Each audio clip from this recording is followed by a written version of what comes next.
don't have friends. I got family.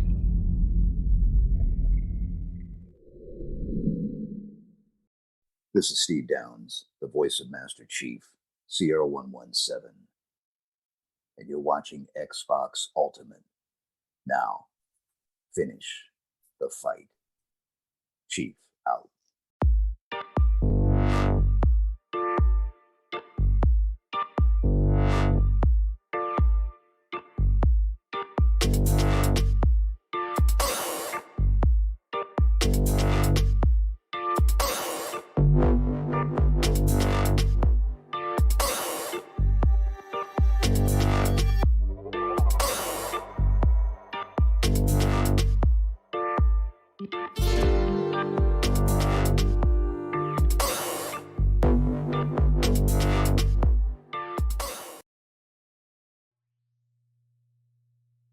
Hello, everybody. What is going on? Welcome to Xbox Ultimate Podcast, episode number 65. Oh, let me make sure everything. Hey, is everything working here? Okay, yeah, it is. Sorry. This has been messing up lately, but yeah, everybody, thank you for being here. I see awesome people in the chat already. We had 28 people here ready to get started for the show. So thank everyone again for being here. I see awesome names: KY Bob, Phasma, Peter, Anime, Back from Dead, Sappho, Doom Reaper, Chris Jones. Just lots of awesome people. We're gonna have a great show. Pong Soul's running behind right now because of work, so he's gonna be here eventually. And we still have a few people out and everything because they're just busy with life right now. So, but we got an awesome panel regardless. So we got a special guest today. I've been on the show before. You know him from the original Next Level Gaming podcast. Runs an awesome show over there. Great community member as well as just an awesome guy. What is up, Mr. Mike Mullis? How are you doing, sir? Brother Mav, how are you doing? Sister Kaitlin, Brother Psychonauts, how you guys doing tonight? Thanks for inviting me on. Yeah, man. You know how much I love you guys. I miss playing Halo with you guys. Halo Infinite's coming. It's gonna coming. happen. It's coming. We just can't go back now. I know. Right. I told 3-Bit, since you guys get on way too late, that we would host, NLG would host a Halo night once a month and get you guys over and playing with us. There you go. We're there. We'll work that out. We're gonna work that out. Yeah, we'll be there. So, We'll absolutely right. be there. Yeah. Hey, we used to do like Ultimate After Hours, make it a thing, and then play Halo after every show. It just became like, at one point it got too big, or it was like getting kind of crazy to handle. And then we just kind of like took a little bit of a break for it, and we kind of had some fun with. And we got burned out. Then the Halo Infinite flight came out, and then we just couldn't go back. Right. Yeah, once it can't go back to Master Chief karaoke nights. Karaoke nights were so fun. They were, man. I liked giving you my requests and you having it ready for the next week. That was always great. But yeah, we're gonna definitely bring Ultimate After Hours back once Halo Infinite launches. We're gonna be doing custom games with Halo Infinite out the ass every Friday night for a while. Once that starts, because it's gonna be a blast. So be prepared for that. And a blast out the ass. A blast out the ass, just like I like it. Hey. First in my heart is my lovely wife, Kaitlin, here. Hey, baby, how's it going? Good. I don't know what to say right now. You don't know what to say, no? Okay. That's fine. I think I've said enough. Okay, that's Hello. Hi, chat. This is even more awesome people in the chat here. Hey, what's up, Psychonauts, mellow fellow from outer space? How you doing tonight? I am doing fantastic. It's Halloween weekend, and the fuckery will happen soon. Oh, the fuckery will happen. Oh, yeah. Nice. Love it. This is what you signed up for here. Boy, have I missed you guys. Yeah. Welcome to Xbox Ultimate Podcast, Mike. Fuckery, blast out of the gas. Yeah. You know, let's go. the typical Friday night. So this is like... this episode, I kind of wanted to dive into, hey, this is It's a new dawn. It's a new day. It's a new life for Xbox. It's a new era, right? We're reached that point. We just had Age of Empires 4, which I guess not on console. I just put a poll in the chat. Let me know what you think about that coming to console. But we have Age of Empires 4 just hit from Xbox Game Studios. We have Forza Hlrizon 5 about to hit. And we also have Halo Infinite about to drop. And then after that, there's no end in sight to awesomeness because 2022 is full of great things as well. So to me, this is the official launching point from Xbox first party. The new age here started this week with Age of Empires 4. And I'm excited about that. Mike, are you an Age of Empires guy or? I'm not typically an RTS guy, but I have played. In my younger years, I was doing Civilization and stuff like that.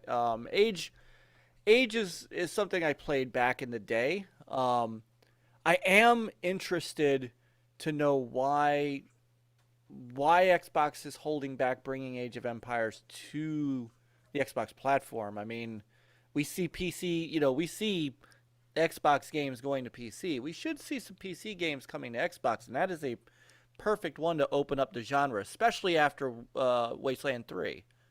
Yeah. So Wasteland 3 is kind of like that CRPG / tactics hybrid game, right? It's like right. That's kind of In Exile what they've been doing for a long time. And I think it's one thing like with tactics games, it's a little bit easier because you're not constantly having to you're not in a race, right? With the RTS, especially like online, if you play online, you're in a race against other people. And if you're playing with a controller and you're going against somebody that has mouse and keyboard, then it's like really hard to get that same level of control and fluidity and speed with micromanaging everything, right? Tactics games, you can put the controller down, take your time, make a decision. So I think there's an element to that. However, I agree. This needs to happen, and I think they are because of a comment that was made today. Did you see this comment, Psycho?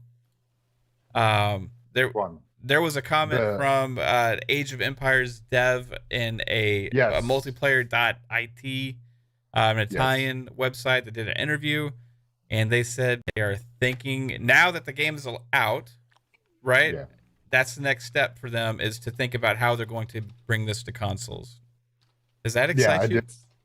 Yeah, that's awesome because I play Age of Empires 2 Definitive Edition, and once I'm done with that, I'm gonna go to Age of Empires 3 Definitive Edition. So yeah, this definitely is an exciting news to hear that possibly coming to console. If no one has experienced Age of Empires and you like these like RTS style games, this is such a great, because it has all the history, Genghis Khan, and it's just so great. And it's a game that the masses should play, not just PC. So that's why it's great if it comes to console, because then possibly the other Age of Empire games and other RTS games that were PC only could possibly grace Xbox. So yeah, good thing. Well, not just that, but the Xbox, the Xbox platform is mouse and keyboard capable, so you can bring that over without doing a whole lot. Now, you'll have to redesign, for folks who are for a controller, but it can be done. I mean, it's done. Yeah, Command & Conquer 3, Tiberium Wars, Command & Conquer Red Alert 3, right. Lord of the Rings Battle for Middle-earth 2, Halo Wars 2, Supreme Commander 2. I could make a list of games that worked well on console. Now, some could argue and say, oh, they didn't work that well. I had a blast playing those on console. In fact, if you can go and play those Command & Conquer games today, and they actually run really well and perform really well, especially on next-gen consoles. So I think it makes sense. I think it's going to happen. I think it's just a matter of time. Why it didn't happen at launch, I think they just had a certain amount of resources, and they were focused on trying to get this game out by holiday, and then making a whole new control scheme and trying to figure out things for controller support and stuff was a little daunting to try and throw on there as well. So I think they'll go with the Gears Tactics approach and the Flight Sim approaches. We'll get it out on PC, and then now they're going to figure out the way to make it a console version of that game. And as long as they can figure it out, we're going to get it. So Yeah. what is your... Do you think they should just... I've seen this thread today, and that's why I put the poll in the chat. There was a thread today. Somebody asked, hey, they said they're bringing this to console, whatever, and then somebody said, hey, yeah, just don't have controller support. Just release the mouse and keyboard. I don't think that makes any sense for a console game. No. You have way too many people that do not attach mouse and keyboard to console to even make it viable. No, but for players that enjoy my mouse and keyboard, and if it's a way to get a game port quicker to console, if it has that option, why not? You know, Well, I think it would be good to have as an option, but these people were saying Yeah, only. option. Yeah, an option. No, option is great, you know, because then like people like me and you, where we have our gaming set up with, you know, where we do our podcasts and everything, that mouse and keyboard, it won't be that hard to attach a mouse and keyboard to our Xboxes. Right. For others to log out their keyboard and mouse to play it, you know, might not be suitable for them, but you know, to each their own. But if it gets me to play some games that normally not come to console, you know, I would do it.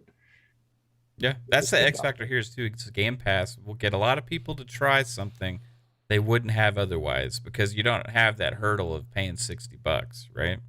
Exactly. So yeah, and the best thing is that, you know, I've been being in the Xbox Insider program. I have the xCloud function through my Series X, and there's so many games, and a lot of the newer games are coming to Game Pass. Like they had Project Wingman and a couple others that dropped to, I think, the other day, are all xCloud based games that you can just play real quick before you even download it. So if you can even try it before you even download the game. Is it worth the hard drive space? If it is, I'm going to install it. If it's not worth it, guess what? I played a little bit of it, or, you know, if it's not a long game, I could finish it and just, you know, streaming it. Yeah. You know, so it's a great time to be an Xbox gamer right now, guys. It is. Great time. Babe, I remember I was talking to you a little bit about Age of Empires last night, because I was telling you how much I loved it, and you said that it looks stupid.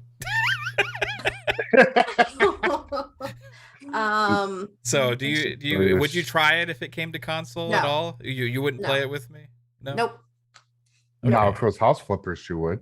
It's like the exact, like, I hate those like top down, like, let's work and build our base and blah, blah, blah. I don't. Hold on. Like, You play House Flippers. Yeah, you build houses. You build That's houses. so different. I'm up close and personal with the house. You can zoom in those games Well, too. fuck that. And the graphics look like it's so shitty. Well, those are older games. Hey, see you enjoying those almond nut thins. Oh, these are the best. Oh my goodness, these are the best. I don't get this svelte looking by eating like regular crackers anymore. Let me tell you. Yeah, you're looking good, Mike. Thank you. Working out and Dude, eating healthy 50 and stuff. pounds. That's awesome, man. Yeah. Yeah, that's crazy. Yeah. Yeah, And then I see all of Kaitlin's food pictures, and I'm like, right? Great. But yeah, it's not for me at all whatsoever. Like, why does it look so crappy? Also, it's new. It's just so this is funny that you bring this up, because I remember when Company of Heroes 3 had their announcement reveal, and it was like a big deal. Like, Company of Heroes is a like very famous franchise as well, and it's another RTS.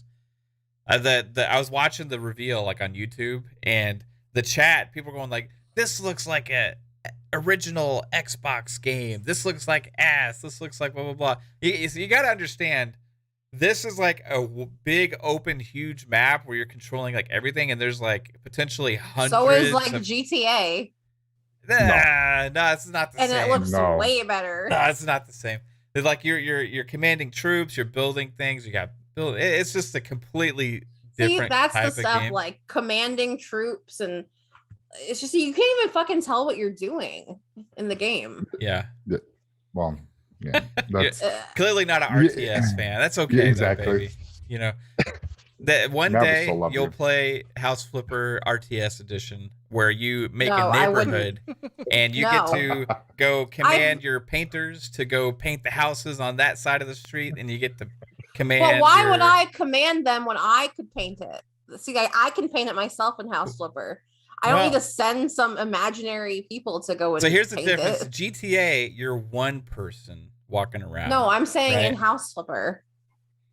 Well, Even yeah, House it's a Flipper, different you're one style person. game. You know, it's first I person. don't like give people tasks in House Flipper. I do it. So you're just like, you're not really doing anything. You're just like being a, you're like being a the control commander. master. You're being the commander. You're like being like the general, the person that makes the decisions. You know. So what's in it for like the gamer in this? Is it just to make them feel like I'm the boss? I'm in charge? I think the it's conquering. Yeah, and the you had objectives. And I got nothing else, Kaitlin. The pillaging. To be quite honest, I'm kind of with you on this.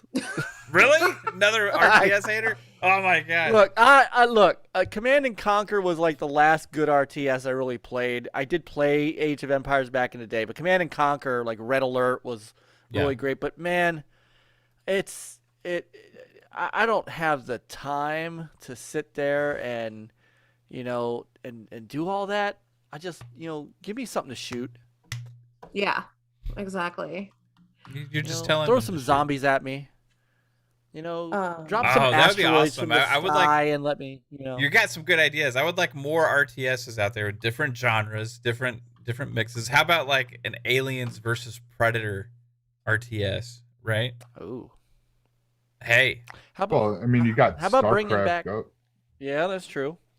StarCraft 2. You could have like the That's Marines. huge. You could have the Colonial Marines. You could have freaking Predators. You could have Aliens. You could. There's a lot. Hey, there's so many different things. I think Xbox needs an RTS covering multiple franchises, like because they had Halo Wars. So right?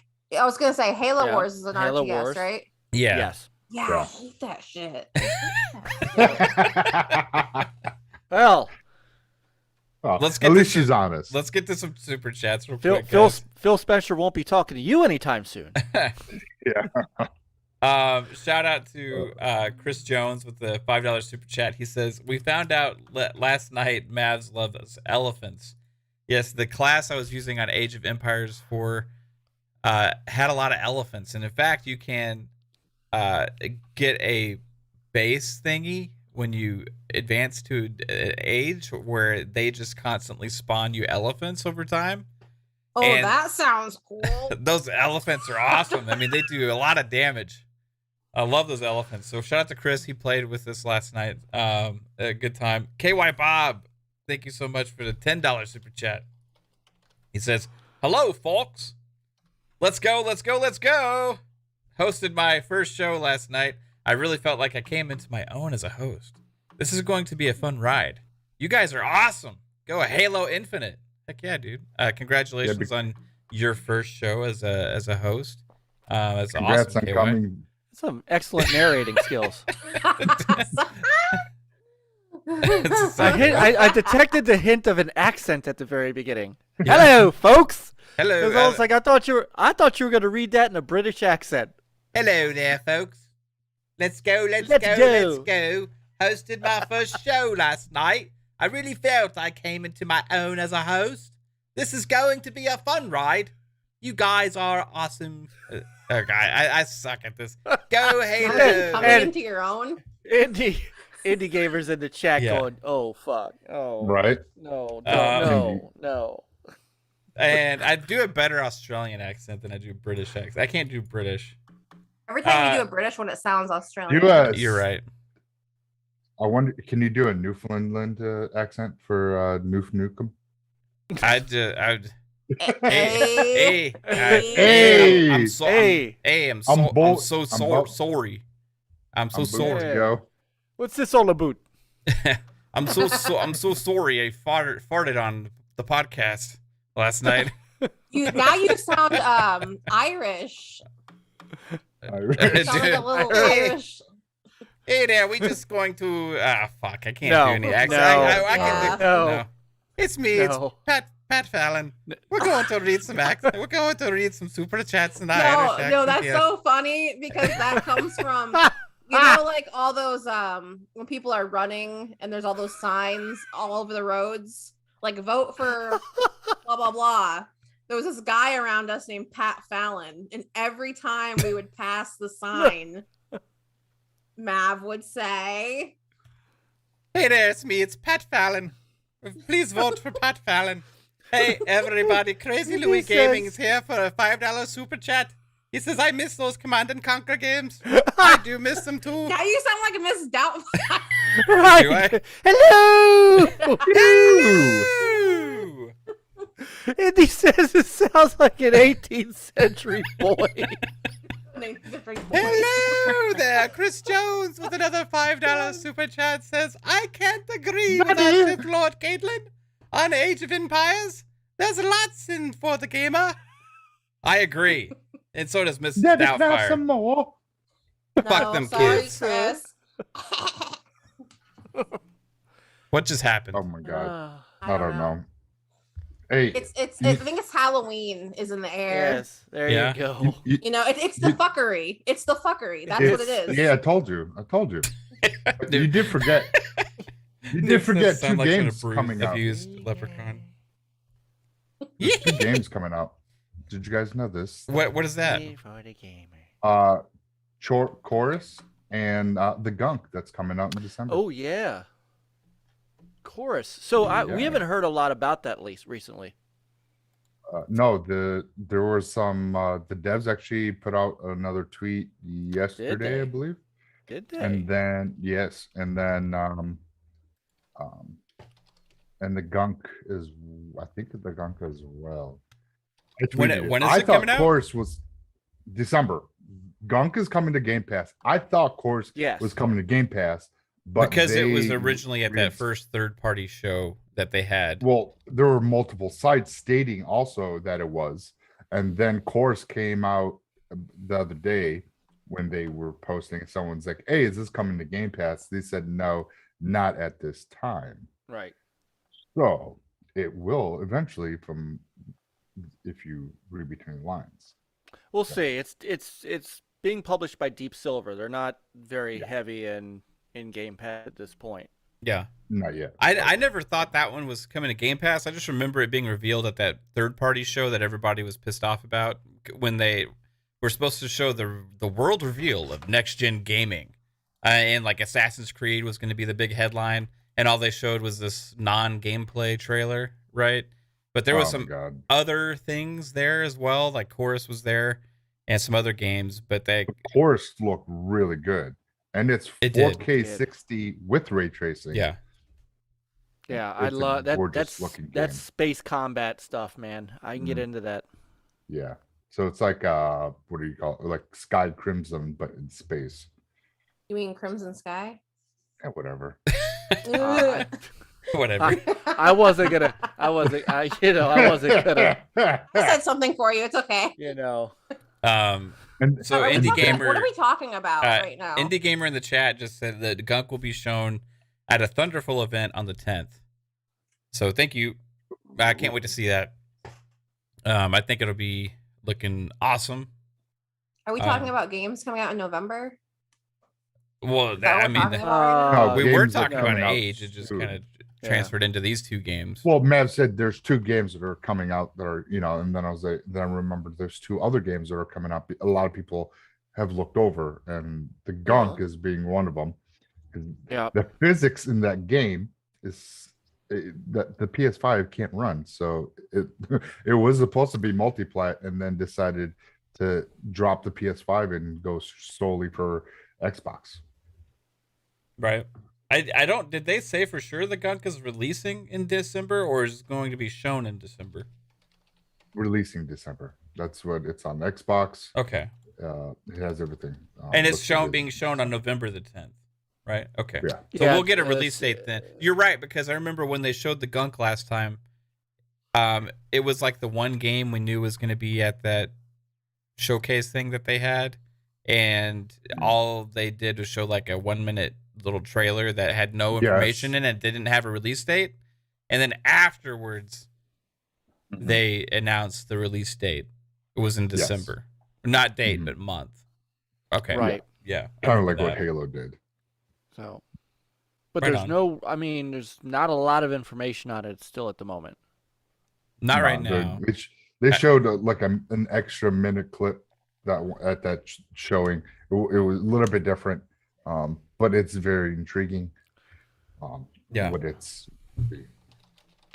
Yeah, Indy says Thunderful are publishing the game. They will also be showing Planet of Lana and others too. And Planet of Lana, that's the one, I think I remember that. They kind of look like you're traveling through a world or something and you play as a character and there's like aliens, right? Something like that. I believe so. I think that it should be a good show. Looking forward to that. I'm sure you're going to be live streaming that, Indy. So, guys, check out his channel for that event. I wouldn't be surprised if you are. Hey, go ahead, Psycho. Yeah. I was going to say he had a showcase last month. He showed, I believe it was last month that he showed up. So Indy does a lot of stuff. Yeah, he shows a lot of showcases. Yeah, he does. Indy is another amazing member of the community, as well as lots of other people here in the chat. Again, thank you all so much for being here. I see Delilah said this first time watching live, so hey there, Delilah. I'm sorry, that was lame. Outbreak Podcast is here as well. Doom Reaper, Crazy Louie, just Noof Nukem. I said I sounded like an abused leprechaun. Shout out to you, Axel, Vic the Click. So many awesome people here. Pong Soul's on his way. He said we're all wrong about Age of Empires. I was gonna say he was not happy. Yeah, well, he's coming in. I'm sure he's coming in hot. Can you know mute what? him when he gets in? Yeah, he's not gonna get the opportunity to speak about Age. We're moving past this now. Shout out to John TJ as well. See you there. We're moving past this topic now, and this is his penalty for being late. He doesn't get to correct us about Age of Empires. So love you, Pong. See you when you get here, buddy. You're gonna stop him. I'll just remind him of his OFK fandom. Hey, besides Age, which is a critical success, it seems like a lot of people are liking it. A lot of people are trying it because it's in Game Pass for PC. It's also selling well on Steam. A lot of people are playing it on Steam. So that is one big success, and I'm hoping that comes to console in the future. I'm not going to stop asking for it. But also, next up, in like a week, we get Forza Horizon 5? Mm-hmm. Oh, yeah. And we get the special edition of Skyrim. We get the next-gen patch. Yes, you're right, on the 11th of November. Man. Yeah. And it's awesome to get the updates with Game Pass. So if you don't care about getting the mods, you can just go in there and you already have the game and it's updated. That's going to be awesome. Shout out to John TJ with a wordless $10 super chat. Appreciate that. Appreciate the support. Thank you so much, TJ. So like, sound like you said worthless. Wordless, not worthless. It's definitely not worthless. Very much appreciated. Wordless. It's a wordless. Wordless super chat. All right, so jeez. All right. Forza Horizon. What are we doing here? I don't know. I keep getting distracted. Who the fuck is that? My accents always sound better in my head before they come out of my stupid mouth. All right. What is this? Velvet? See, even Phasma thought you said worthless. I did not say worthless. I said wordless. Word with a D, with a big D. That's what she Oh, said. okay. Oh, hey, guys, Hey. come on. Oh man, Hey. word, thanks for Wordless. coming, everybody. I swear, I appreciate it. Very much so. All right. So, Forza Horizon 5 is going to have like 500 cars in it. Almost at launch. They say 491 at launch, with a lot more coming via DLC packs and all that other stuff.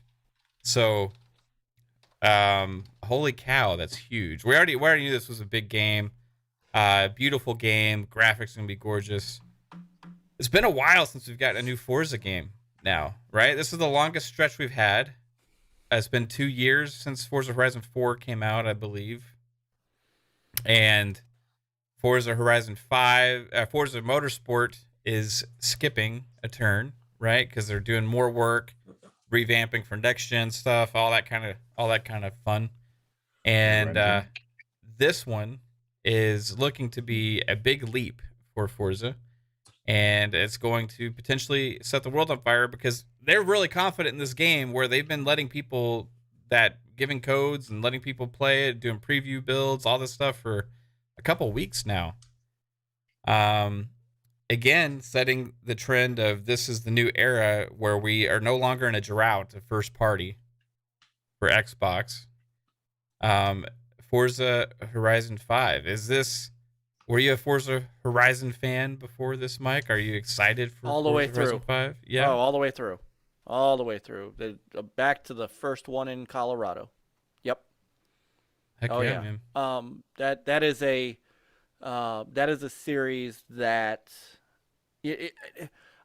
it's interesting that series became more popular than Motorsport, and Motorsport was the originator. I mean, that tells you how strong the Horizon franchise is that, you know, it overtook Motorsport as, you know, the premier Forza game to play. That openness, the you know, most people, you know, the problem with Motorsport, and just follow me for a second, because it's always what's the problem with Motorsport? The issue with Motorsport is that the last three have really been the same game. Like there aren't people, you know, the racing community or the racing industry they're not building new tracks. They're not building new races. It's the same races on the same tracks every year, every time. And so, you know, the reason that they're going back to school and back to the drawing board for Motorsport is because, honestly, circuit racing has become a bit stale. And it's not it's not Turn 10's fault. It's just you can only do so much with the same cars and the same tracks. Where Horizon picked up the ball and ran with it, is all these exotic locations and all of these places, and then to be able to add on these fantasy places, the Lego, the Hot Wheels, things that, you know, even like, if you guys are the original, was it Storm Island or Storm? Yeah, Storm Island. You know, it was just a fictional little island out in the middle of nowhere, but it was so crazy to drive through that it created a brand new experience, and that was Forza Horizon 3. So the you know, and I'm not, again, I'm trying to choose my words carefully. I'm not trying to dump on Motorsport as a game. Turn 10 mastered that genre. But Forza Horizon is such a different beast because you have Colorado, you have Italy and you know, Western Europe, you have Australia, and now you have Mexico, and there's, you know, you could do Horizon games almost for the rest of your, you know, existence, and not run out of locations, not run out of places. So that's why I think that Horizon's become the premier Forza genre. And it doesn't hurt either that the tech engine behind that is the same tech engine going into Fable. That should tell you a lot about the game's technical prowess as well. Yeah. very impressive looking game. Like you could just imagine being a character and walking through the world, and it would still look gorgeous, right? Yeah. I think Forza Horizon has kind of been more of that game that reaches for the larger audience because it has that more arcadey feel to it, right? It's a little bit more, you can just pick it up and play and just drive around and or whatever. Whereas in like motorsport, yeah, you are on a track and there's a winner and a loser to every match, right? You're not just driving around, right? So I get that. For me personally, I prefer motorsport because I like the okay, I'm gonna be honest. I need the fucking walls. Okay? Like I want to race on a track that has walls. Okay? Like if I accidentally am about to go off the track, I don't want to end up in the grass 20 feet away. That's just annoying. Okay? I want to bounce off the wall and get back in line. All right? But seriously though, Hold on. Kaitlin, he does bumper bowling, doesn't he? He doesn't, but I honestly, like when he first said that, I was like, oh gosh, people are gonna think he uses bumpers when he bowls. No, I don't. I'm a spinner. Whoa. Wait, what? Whoa. That sounded bad. Kaitlin, what's going on? Okay. Pong, where are you? When I bowl, Pause. I put a nice spin on it. What? And it curves into the pocket. The sad part is I knew what he meant. But it came off something else, and yeah, there's no, as Sappho was saying, there's no wall to save you right here, Mav. Follow Mav on his OnlyFans for all his spinning.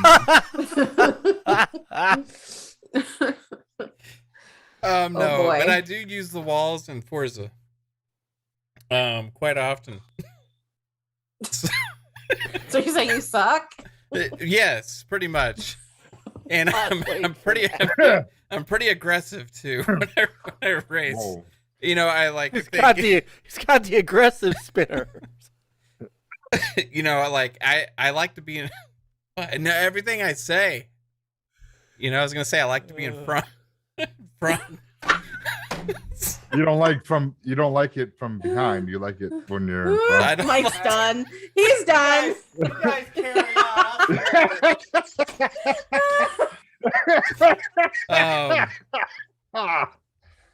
So yes, I like to lead. So I like to get out in front. No, at whatever cost, right? And if I'm hitting a corner, I don't want to hit the brakes. I'm gonna fucking slide, and I'm gonna use the wall and try and get around everybody. You know what I mean?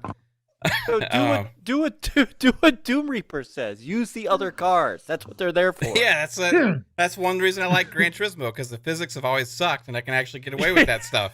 That's right. That's right, because you can't damage their cars. Right, you just like bounce off of things. It's like awesome, Like physics don't exist. Mav likes to hit walls. Shout out to Chris Jones with another $5 super chat. He says, "I said bumper bowling as soon as Mav said he needs the walls." Yeah, for bowling, no, I spin the ball and it curves, and for Forza, I honestly like track racing better, just as a competitive aspect too. Like I don't know, there's something about those games, like I just like feel immersed more. Right? Immersed. Yeah, immersed. With an SH? Immersed. Wait, I can't speak today. So it's this is usually my problem. What is going on? So I show up and all hell breaks loose. This is I'm sorry. I just can't wait to see what motorsport looks like. This next one. It's gonna be mind blowing. I agree. And somebody Winter Shoulder said they need more fictional tracks. And I agree with that. If they could do that, then you could bring some of that variety, because then once you're doing fictional tracks, you could do whatever tracks you want. Mm-hmm. Yeah, and you can call them like Horizon tracks, and so this way people can they're not true actual circuit tracks. They're just, in game, they're Forza's tracks. I think that's why they're going to go to this open world, like hub style Forza Motorsports. So it could possibly play out kind of like Horizon, that you drive to your different tracks instead of picking a track and you're at that track. You know what I'm saying? So it possibly be an open world like Horizon. So it's definitely not worthless. It's a great game. Yeah. I think that overall motorsport needs a career overhaul, right? At the old system of just, hey, let's pick this block of squares and race through those and unlock another block of squares and race through those block of squares and then unlock those, and you know what I mean? And then they're handing you cars. I feel like that in this next one, the only progression would be they stop you in the middle of the race just to give you a car for completing a lap. They give you so many cars left and right. It's like they're just throwing them at you. And I kind of miss the days of these racing games when I really felt that sense of reward and progression, that I was really working to achieve something. And in the career mode, just throwing the cars at me left and right, it doesn't really give me that sense. It's like I can just kind of do whatever I want whenever I want, which I understand if you're going for more of a casual audience, that's the way to go. But for a circuit racer, simulation racer, I don't think you necessarily going for the casual audience. You're going for more of the racer audience, right? And I kind of miss those days. I miss the days of the car clubs with Forza Motorsport, like Forza Motorsport 3 and stuff. Back in the day, the car clubs got real serious on there, and it was absolutely awesome back then. I'd be cool. I kind of want that to come back. I'd be cool if they gave the cars away and stuff like that. But one of the things, there was a game back in the day. It came out. It kind of started on the Dreamcast. There was a version on Xbox. Sega made a Sega GT game, so they dipped their hand into that. And the way they handled progression was in license class. So D, C, B, A. One of the things that I will say Horizon kind of lets you do that could be reeled back in for motorsport is you can buy any car. You could buy a D-rated car for $500 and then just jack it up and make it an A-rated car and go flying down the road and really wipe out everybody else in the track. What motorsport could do is get back to that mode where, okay, they might give you these cars, but you can only make them as high as the class your license currently is. So you can get a D-class car, you can make it a C-class car, but if you are not a B-licensed racer, you can only make the car a C-class car and nothing better. Right. And so that could be an equalizer for that kind of stuff. Yeah. Yeah. I agree. Definitely. Forza Horizon 5 coming soon. It's going to be awesome. Mexico, it looks great. Is this a game, babe, that you are excited for? It's online. I tell you what, I would be a lot more excited if I could get out of my car. Yeah. And walk around and stuff like that. Right. So you're you want cars? You want it to be like a GTA. Yeah. Right. But I know it's not. Yeah, I mean, I do enjoy racing games, but I don't like the pressure of having to beat a track in a certain amount of time and things like that. Do it. I would like multiplayer a lot more, like racing against friends, but can you do that in this? Yeah. Yeah. You did it in Horizon 4. And yeah. And 3 as well. So you guys can get together and just race. Yeah, there's other games too that you can do. There was tag and ooh, that sounds fun. Some other stuff that was really fun to play. There's a lot here that we haven't really messed with together. So you may actually like some of those game modes. Remember, Cool. Kaitlin, when me, you, Phasma, Mav, and Jasper all were in Horizon taking pictures? Oh yeah. Can you customize cars that much in this one? Oh yeah. Well, paint jobs for Yeah. 100%. The one thing they've kind of in these games, they kind of toned down like a lot of the visual customizations with body kits and stuff than they used to have back in the day. Like when the tuner scene was like really high, like in like Need for Speed Underground and those games like Midnight Oh Club, God. Dub Edition. You know, you could like there was like 20 different body kits to choose from and stuff on a lot of those, right? These have some of that stuff in it. If you choose a specific kind of car, there will be more to choose from visually. But paint jobs, you can do pretty much anything you could think of. Yeah. Well, they if the car has like you said, if the car has it, like if you pick like a Nissan 240 or a Nissan 300, I would pick a Range Rover. you can put body kits on it.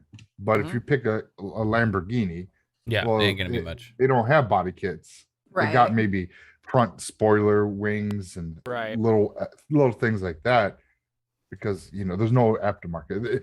They're more realistic in that aspect of the game with the cars. So, and part of that's the licensing that they have to go through.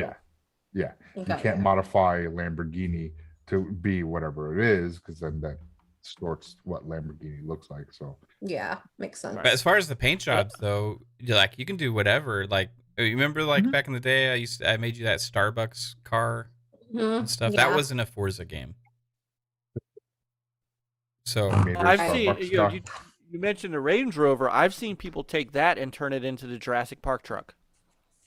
Yeah, you That's cool. really can do that. Yeah. And there are some people out there that are unbelievable with their liveries. Oh, and also, I mean, like you can download any of these that they put in like other people's creations. Right. So So there's like artists that just do this stuff all the time. the one that we played, what was that, Psycho? Horizon 4. Yeah, like I had a My Little Pony car. Did someone make that? Yeah. Most likely.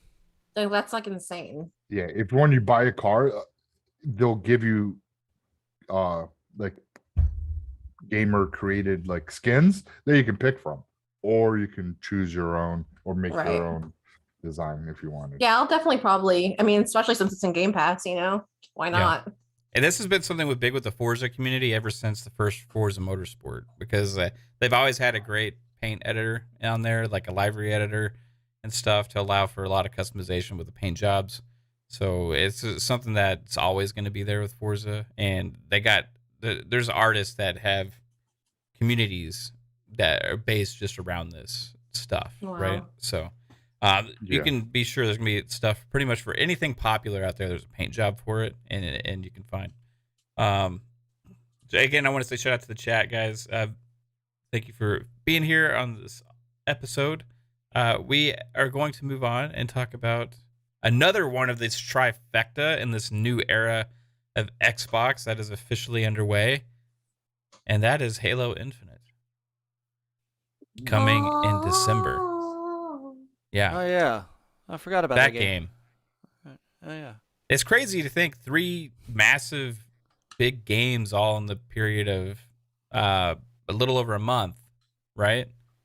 And this is off the heels of also other first-party games that have launched this year on Xbox, like Flight Sim. You have Psychonauts. Then we also had Deathloop. They put out it's an exclusive deal right now for PlayStation. It's coming eventually to Game Pass on Xbox. But like this year has been a good year for Xbox game studios, and it's about to get even better. And it's like I said, it's not going to stop. 2022 is absolutely loaded right now. Yeah. So Halo Infinite is did you well, get your thoughts on the campaign overview trailer, Mike? Did that impress you? All right. Oh no.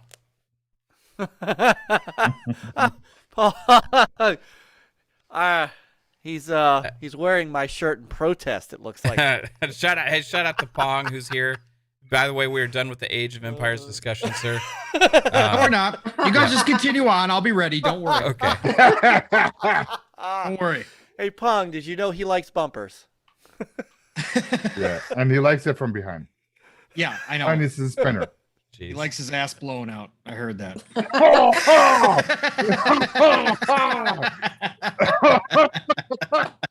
Excuse me? I heard the beginning of the show. Don't worry. How many times has Mike left the show? Is this like the third time? The new record. Hey, welcome back to Xbox Ultimate Podcast, Mike. Thank you for returning. See how long this one lasts. Well, you got the kids listening, Mike? Come on. I'm like now basically No. based on your reaction, I'm afraid of what you're going to say, but we're going to hear it. Let's go. Halo Infinite campaign overview thoughts from sir. Okay. All right. So, we hashed this out last night on our show too, and I had people with me, and I had people not so with me. So, from a standpoint of where it looked from last year. Not that I had a big problem with the graphical fidelity of Halo. I mean, Halo, I think people that were talking about Halo's graphics this week are expecting some sort of photorealistic movie thing that they get with other franchises, and that's not Halo. I mean, it's not. There's a certain art style, there's a certain graphical style to Halo that kind of blends itself between a movie and a comic book, and the bright colors, the offset by the greens and the grays. There's just a different feel than any other game out there. So from a graphical standpoint, it was stunning looking, and I like that. The gameplay elements are vintage Halo with some evolution. I am very interested to see what the grapple hook is really going to do, and part of that trailer where he jumps out of one pelican, or jumps out of the pelican and reaches up and grapples whatever the hell he was grappling, and then jumped into it. That's great. The verticality in this Halo is unlike anything we've had before, and I think that's going to add an incredible element to multiplayer, as well as making your way through the maps. Where I have my concerns is I am, and it's concern at this point. I'm not because we haven't heard enough about it, but when they showed the map, my first gut reaction went to Ghost Recon. Like, this looks like Ghost Recon Wildlands.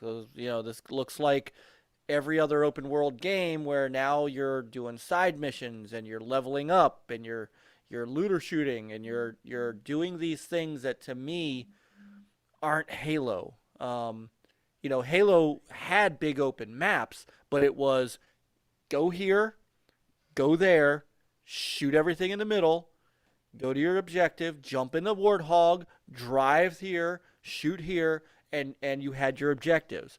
This feels like it's going to be a little more I'm not sure, and that's where my concern is. So it could be that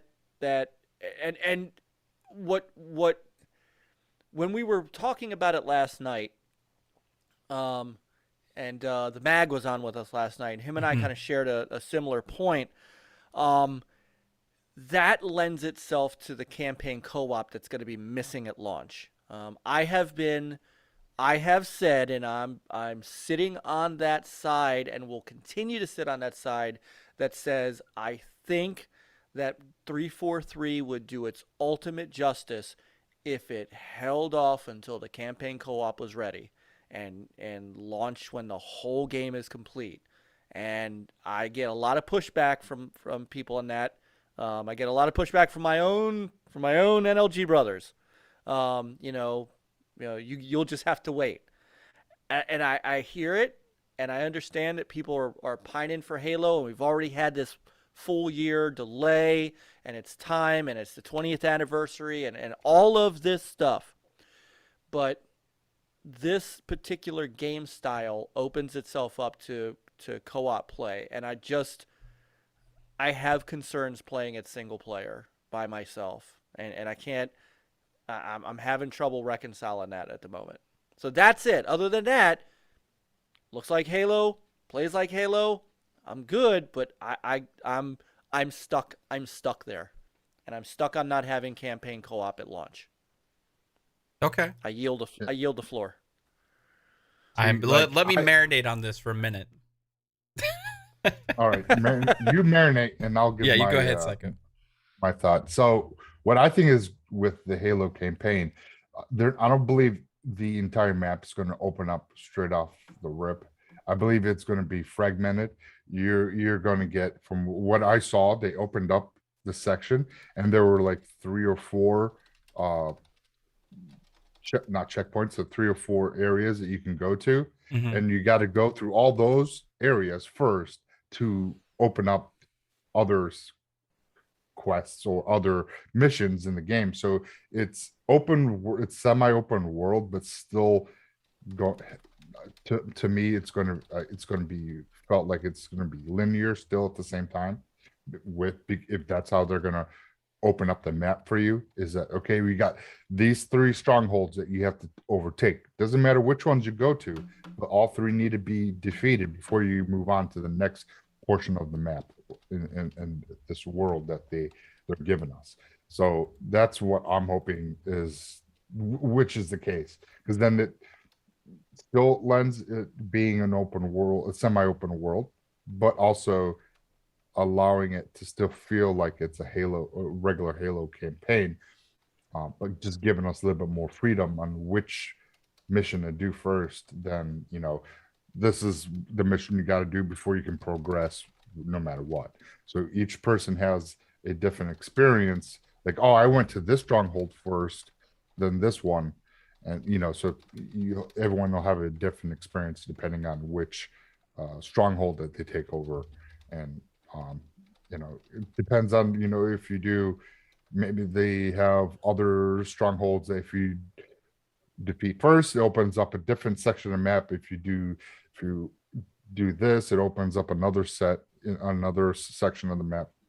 So, wonder how that's how they're going to play it, because that would be a kind of a cool concept. Like, if you had to take out these 3 strongholds, it opens up this. But if you do these other 2 side missions before, it opens up this other small portion, and then it just opens up a different portion of the map and reveals a different story. I can imagine cutscenes and dialogue going along with that, right? As you're opening those sections up, right? To kind of advance the story forward. That makes a lot of sense. Look, with the pilot, like that whole scene, like people are trying, it seems like everybody's trying to kill you, and that, like, things like that is like where you're like, okay, and then that opens up this here. So that's how I think the feeling I'm getting from the Halo campaign is that's how they're going to play it. Now we talked a lot about this, Pong, already, but let's address just like, I guess what the bigger topic is now, right? Like, because there is still people that aren't satisfied with what they've seen, right? And I think that everybody's entitled to their opinion, right? On whatever works for them, what they want to see out of it, or what they don't, right? But are you in the camp of like, for that audience, they should delay it potentially for them, or just release it because that's what their plan is, right? Like, where are you sitting with that aspect? Because there's still some people out there saying that. Oh, first things first. You're not changing the subject on me. So we're going to go back. We're going to rewind right now. Okay. So We're gonna rewind. First of all, family, it is fantastic to see you. Brother Mike, the stars have aligned, sir, and you are here tonight. I know. As I wear your shirt, which is my new lucky shirt, because I am still basking in the glory of my lottery win. Major Nelson, shout out to him. Shout out to Xbox for Free Code Friday contest, because I play every week, or at least most weeks, and I actually won this week. So again, this is my new lucky shirt, and Brother Mike is here tonight, so the stars definitely are in alignment. But thank you so much for being here, brother. It is great to see you. It's been a while, so love you, brother. It's always a pleasure. You are still the record holder over at NLG. Thank you. You and Dreadpool still the record holder. It'll be a while before that one's broken. Yeah, I might be the one to break it again too. So we'll see. We'll have to start earlier. Right, exactly. At 10 a.m. Tune in. Ma'am, I just don't understand why I'm a little late to the show and you let things run amok. A little late. It's like an hour. Yeah, hey, you didn't start until okay. late, so it's not an hour. It's not. Okay. I don't care. All right. I don't The care. bigger question is why you let things run amok just because I'm gone. All of a sudden, you got people coming down on Age of Empires 4. You're allowing this slander here, and then you yourself are giving credence to it by saying only with controller support. You and I have had this conversation. Listen, stop. You had your moment. Look, RTSs are a niche title to begin with. They're niche on computers, on PC. They're niche. It doesn't matter. They're just a niche title. They're not going to draw big crowds no matter what. One of the biggest IPs Xbox owns, the biggest one, Halo, they do an RTS with great controller support, and they still don't get a huge amount of people supporting it, right? So my point being is that with games like Age of Empires 4, with Total War, with all the big RTSs out there, we just want them on console. Microsoft, again, if a dev wants to go to the trouble to make controller support, great. Otherwise, they should just be keyboard and mouse. Xbox should brand a keyboard and mouse for RTSs and make it a standard and set that standard so that we can get those RTSs onto the console. Because I can guarantee you there is enough people who will bite the bullet, go get the keyboard and mouse to be able to play a Total War, to be able to play Age of Empires Day One on console. I'm just hear me out with this, okay? Because I'm thinking of myself and my situation when I played all of these RTSs on console, okay? There's my ass sitting on the couch, right? Leaning back, booting up Command and Conquer. Got his bumpers up. You know, I got nowhere to put my fucking keyboard and mouse. You remember TV trays, Mav? You go get come on a TV now. Tray. Are you serious? I've done it. You know what? I borrowed my buddy's gaming PC years and years ago just to play Total to play War. a whole RTS game. Yes, like, you're gonna sit there. I sat on my couch. I got myself a nice little tray, and I put my keyboard and mouse on there, and it worked perfectly. I understand there's some people that will go out of their way to do this, right? But if you have it there, right, in Game Pass, and it's there to click on, the average consumer is going to go and try, hey, this new game hit Game Pass. What? That's why you have a big warning that says keyboard and mouse. I got to have a mouse. Yes. You already lost them. There's no chance. It doesn't matter. Would you rather have that game there than not have it at all? I would rather have it there. I want to play it with controller. I don't want to play it with mouse. And that's fine. And and you know what? Microsoft first party, like Age of Empires, they can mandate that for their first party RTSs and say, hey, we got to have controller support. But I'm talking about the option to be able to bring in all the other RTSs out there, all the other fantastic RTSs that the devs are not going to do that. We finally have architecture in these consoles that's close enough to PC. It's not a big deal to port over these RTSs anymore. So just have the option. I'd rather they be there available, but I have to go play keyboard and mouse than not at all, right? Yeah. I'd rather have that option.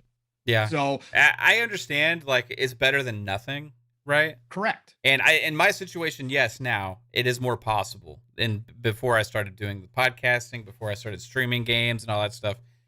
Right. So I could make it happen. I could even put a keyboard mouse here and play on that TV, right? I could make it happen now. But I'm not the average console gamer to where you know what I mean? Like I used to be. Average console gamer, the majority are not playing RTSs anyways and won't but they even could. try them. But they won't, dude. They won't. I think the problem is stigma. I think the stigma against it. Halo Wars 2 would have blown up. Halo Wars 2 would have blown up. Maybe. It would have blown up, Mav. But Xbox One was no game blew up in the Xbox One generation. That was the first party. Like, period. Right? Brother. Halo War, look, I want Halo Infinite to kill it because then we get a Halo Wars 3. I truly believe that. I truly believe Halo Infinite is going to fund everything they do outside of the main campaign and the main multiplayer, right? So however big Infinite is how much content we're going to get. And Halo Wars 3, I believe, is on the docket. I got that survey I think a while so too. back. I believe it's there, right? But again, Halo Wars 3 is going to drop. It's going to have about the same player base, maybe a little bit more because the player base on Xbox will be a little bit bigger than Xbox One, but it's going to be the same. I think it'll be a lot bigger. And here's why. Because you have, in this day and age now, you have Game Pass existing at launch for this new game, which will also have cross-buy between PC and Xbox within Game Pass, as well as you have a lot more subscribers. You have a lot of subscribers to Game Pass, like, immediately. Right. So I think with just the fact that would be on console, you're going to attract a lot of people that will at least be willing to try it. I understand Gears Tactics didn't take off on console, right? So that's that's a fair comparison there. But that was already been out on PC for a year. Right. You're missing the point, right? So those first party titles will have that controller support, right? Right. So so that's fine, right? I'm just talking about attracting third-party developers to put their RTSs on there. We're finally getting some heavy strategy games, right? Finally, after all these years, they figured out how to get the controller to work with strategy games. So I'm not denying the fact that if a dev really does want to put their RTS on console and have controller support, that they could do it. I'm not, again, there's too many examples. You listed off all the great examples of what's already been done. The groundwork's laid. The devs can go back and basically copy and have a great setup. Halo Wars 2, I was playing against keyboard. I've got over 200 online matches in Halo Wars 2. Okay, I looked it up. I'm over 25 or 22 days or 24 days of playtime in Halo Wars 2. Did you play that? You played that with a controller, right? Yes, I played it with a controller. Would you have played it with mouse and keyboard on the console? Yes, I would have, if it was necessary. Right, the option wise and how good the controller was, because I played the first Halo Wars too. So once I got back into it, it was fine. But what I'm saying is I was competing against keyboard and mouse guys, and there was very few times that except for rushes, right? If somebody was going to rush and they had keyboard and mouse, they could build faster than I could with a controller. Yeah. Even with how experienced I was at it, they could still do it. And I practiced because you would, go through stretches where you get rushes all the time. That's the only time I got beat. But in a standard match, especially if I was playing with if I had teammates, if it was 2v2 or 3v3, I was fine. Like I could keep up. I had scarabs out. I had it down to 12 minutes. I watched all the videos under 12 minutes. I had scarabs out. I was ready to rock and roll. We were destroying people. So I don't have a problem with it. I'm just saying I want the other third parties out there who have been very hesitant to bring those RTSs over just to have the option to say keyboard and mouse only. We're not going to put in the work, but we will definitely port the game over because I'd rather have it there and have the option than not. I don't think that Microsoft will allow that. That's not going to happen because you can't segment off part of the player base. But you just can't. You do it with games themselves. You can, but you do it at your own peril. But you do it with games already, right? So there's a whole group of people. The Souls experiences are still niche. They're popular, but they're niche. But you still do that. You don't require the dev to put in an easy mode on a Souls game so more people can access it. But this is but there's a difference between putting in a mode in a game and forcing someone to use a specific controller type that they might not have or might not be used to. And that's a little different to me. That's a little different because Yeah. everybody can pick up a controller and play Souls. You might suck at it, you might An not, equivalent but to this would be like if you it- had to have a flight stick to play Flight Sim, there you go. right? Like That's a good or a steering wheel to play Forza. If you were forced to play Forza with a steering wheel and I weren't go get a allowed to steering play- weel, of course. yeah, Okay, but that's how easy. but how But many like, not the how many audience of people- that But is again, small, But that's right? not. But that's not the same because you're talking about a peripheral that already is basically similar set up versus a keyboard and mouse, which is totally different than a controller, right? You're talking I would about put controllers. I put a wheel at a very different setup than a controller. You got pedals. You use your feet. I mean, you're Yeah, but you're not a all of little them more have immersed. pedals either. A lot of the No, wheels but don't come with pedals. you're a little more immersed in this action than just using your thumbs because you're changing fundamentally how you use the controller in the same way you're fundamentally changing how you use a controller with a mouse and keyboard. But Forza will never be like that because you cannot then the one thing you can't do on a console is tell a customer you can't play this unless you. But they and already are that's- because we don't get them. Well, that's true. If you- Okay, so right, but so just never have them because we don't want to tell somebody they have to buy it's on extra? the publishers and on the devs. They just ignored the console audience for way too long and not made it a priority to put these RTS games on console. And if their answer is just to move it over without doing any extra work to make it actually more accessible for console players, fuck them. I don't even want them to put the games on console. I disagree with you 110,000%. Yeah. Again, some of these devs don't have they don't give these Yeah, devs but for some of the indie RTSs, devs and stuff like they that. don't- Yes, no, but like even the big ones, even the big ones, they don't have Command the and- same. Command and They don't have Conquer. this. They don't have the same. They don't have the same resources that a AAA game has. Yeah, but RTSs EA are not does, given.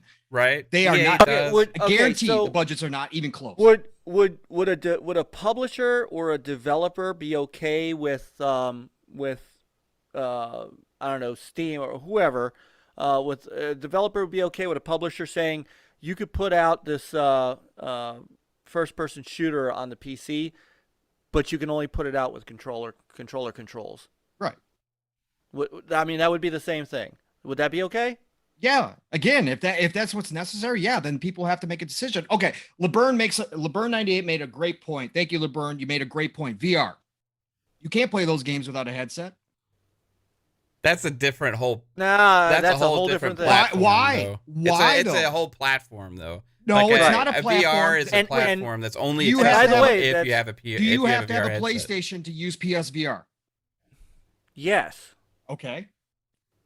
But it's you a don't- PSVR. They're treating as their own platform. Like It does Right, not that's- matter. It still requires the console, and you're asking somebody to go buy extra equipment in order to play those games. and which is very why they don't expensive sell equipment, very by the way. much. And and But why very they're like expensive 1% of Well, the but you- market. And there you go. There's your statistic. I mean, when you segment off the base like that, then But that means you just don't do it, so nobody. The should sales ever- don't justify the means to even bring it to the platform at that point. Like, what's the point? And by the way, you there know? are a number. By the way, there are a number of games that you can play either with or without VR. But there's a number of games you can't. No. So you're segmented. I'm just saying that it doesn't make sense to either be nothing at all, never have the option, or have the option. I'd much rather have the option at the end of the day, because And the I'm thing- not playing on PC. But you're not giving an option. It's not really an option because it's only an option for you. It's No. not an option for a lot of other people. It's an option for everybody. If somebody wants to go get a keyboard and mouse, it's If not they an want- option. right. It's not an option if the game's not on there at all. It's set up for failure. But Yeah, see, that's the thing with Game Pass. It's Game Pass, you can use it, and if you're not, I mean, I bought my keyboard and mouse for $15. So, So I again, mean, it's there not an are expensive- many. So there are many VR games that the developer purposely put a non-VR version in, and there's some games, by the way, that were non-VR that had a VR version put in for, just a bonus. But I could sit there and play Star Trek Bridge Crew. I could play Battlezone. I could play a number of games because the developer gave people the option of, okay, if you don't Right. have that expensive VR kit, you can still play our game. Yeah. That's what. And that's what I'm saying. what It would still be. It would still be developer choice. It makes sense. Okay, it would so still let's be say, developer choice. Let's say if they that want to put in the work. There's not examples of this being done several times in a very easy way where they have examples to go by and actually just implement it, right? There's several examples out there of games that have done this successfully and have had good control schemes. And the fact that they don't put it in there is just because they don't want to, because they don't care enough about the console audience, right? If they cared about the console audience, then that would have been a focus from them from the beginning.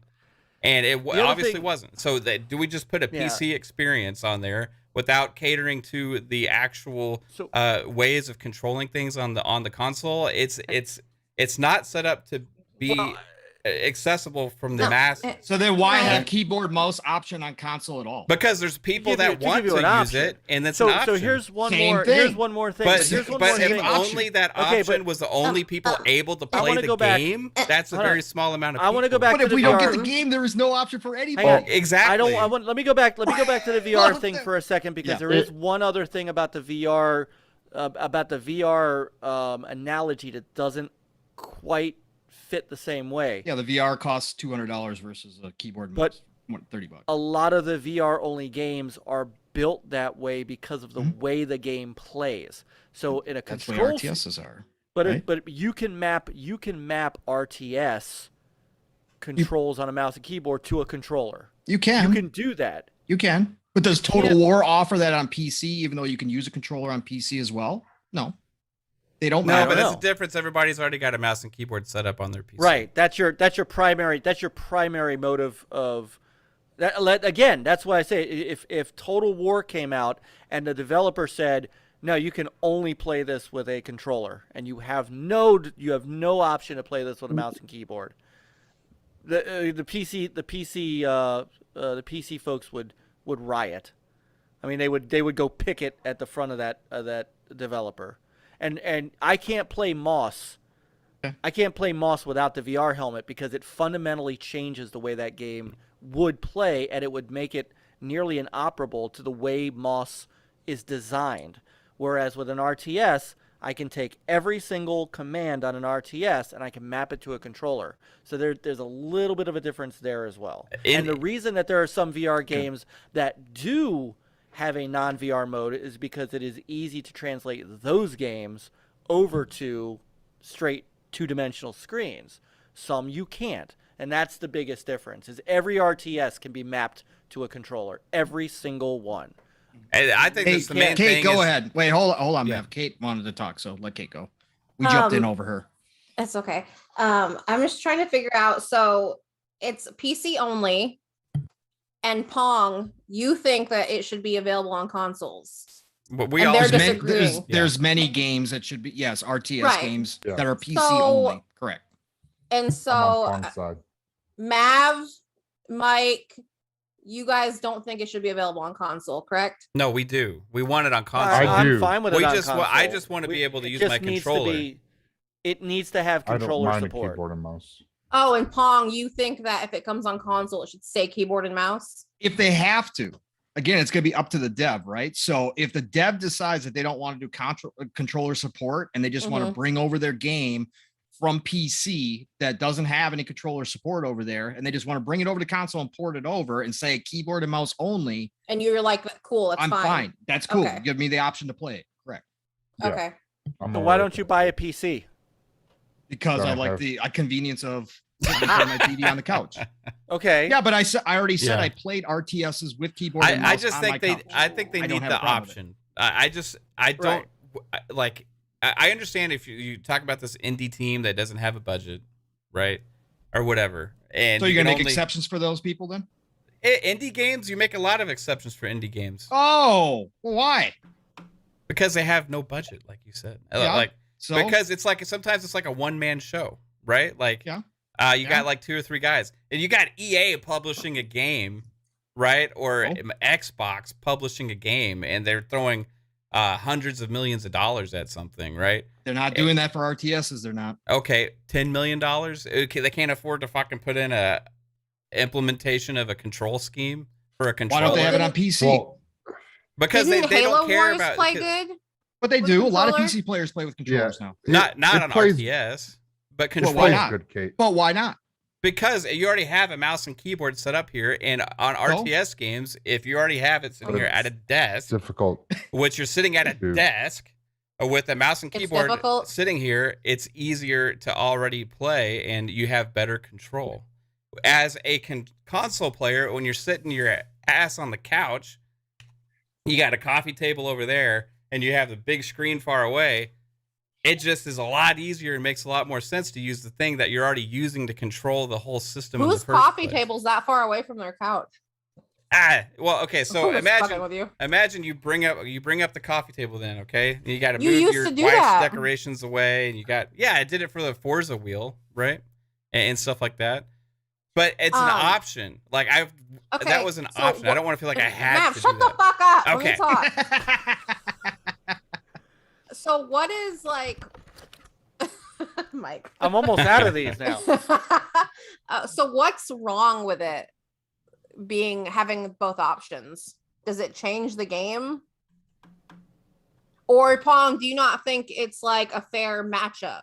No, I don't care. All I'm saying is I want the games on console, and if the devs aren't interested in taking the time to make controller support, I'm cool with that. Bring your Right. game. Yeah, but and we say were keyboard and mouse talking about Age of Empires when we started But- talking about this. Yeah. I No, want I Age. understand that. What's the argument?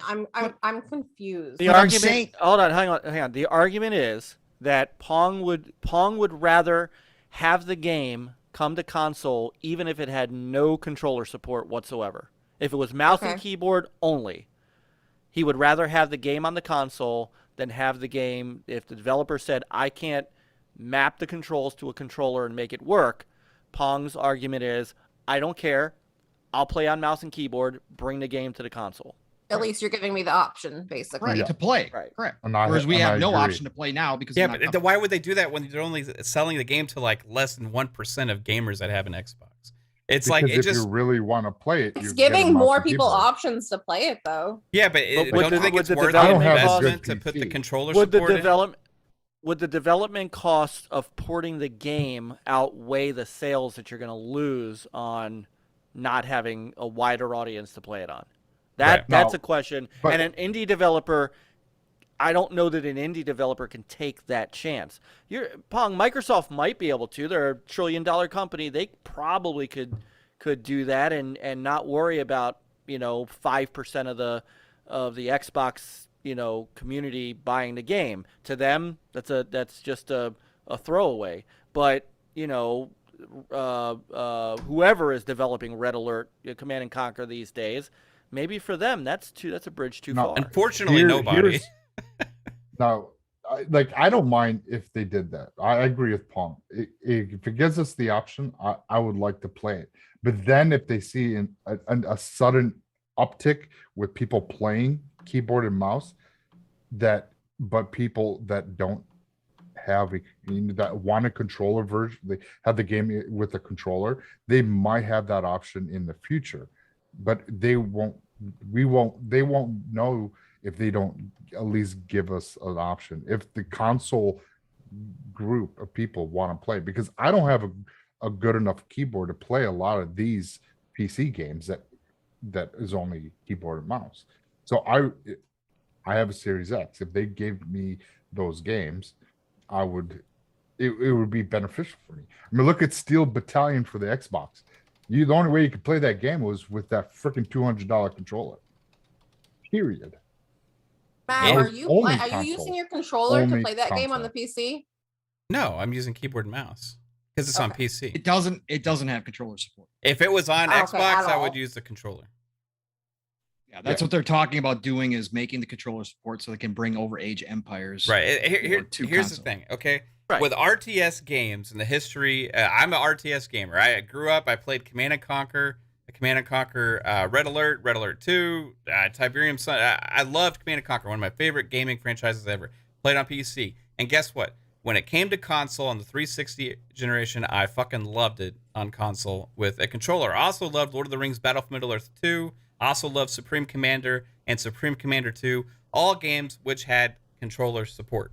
Now, did those games fly off the shelves? Obviously not, because we didn't get more RTS games. But they gave up on the genre. They just tried it, they dabbled in it, they gave up on it. They said no more.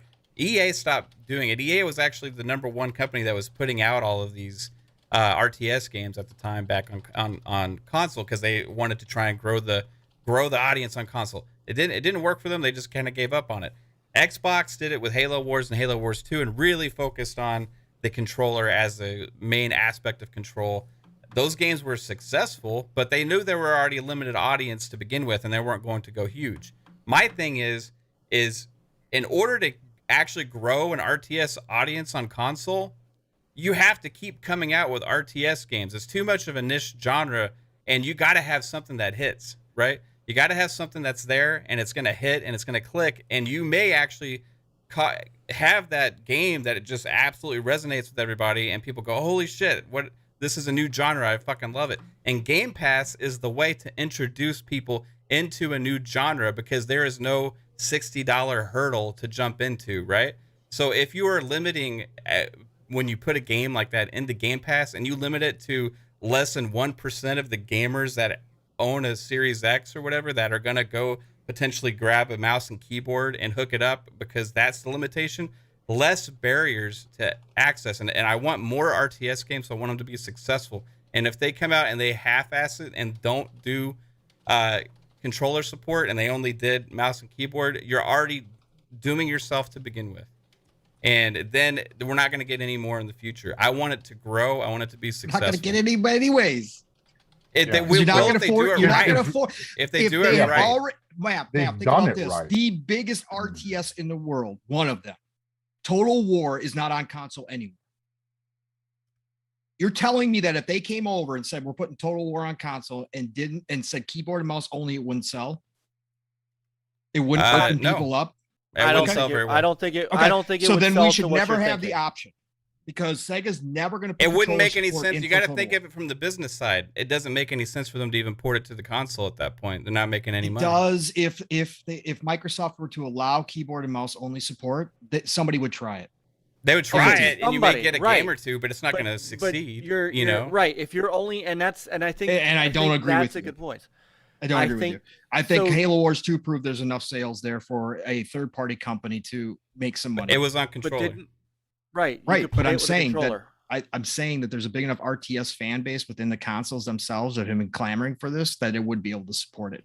Maybe not every single one, but that's it would support the game. It would support the game if they would support Total War if Total War came over with controller support. If it didn't come over with controller support, and you literally cut the largest portion of the player base out, you're not going to get what you think. It's like 95% at least of the player base out automatically, just like that, gone. Okay. And I think that you would have about a good 20% that would adopt. You think? To begin with. You really think 20%? Yeah.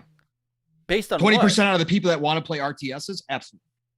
All right, I want to know in the chat, would you buy or set up a mouse and keyboard for your console to play an RTS game, or is your setup not really allowed for that?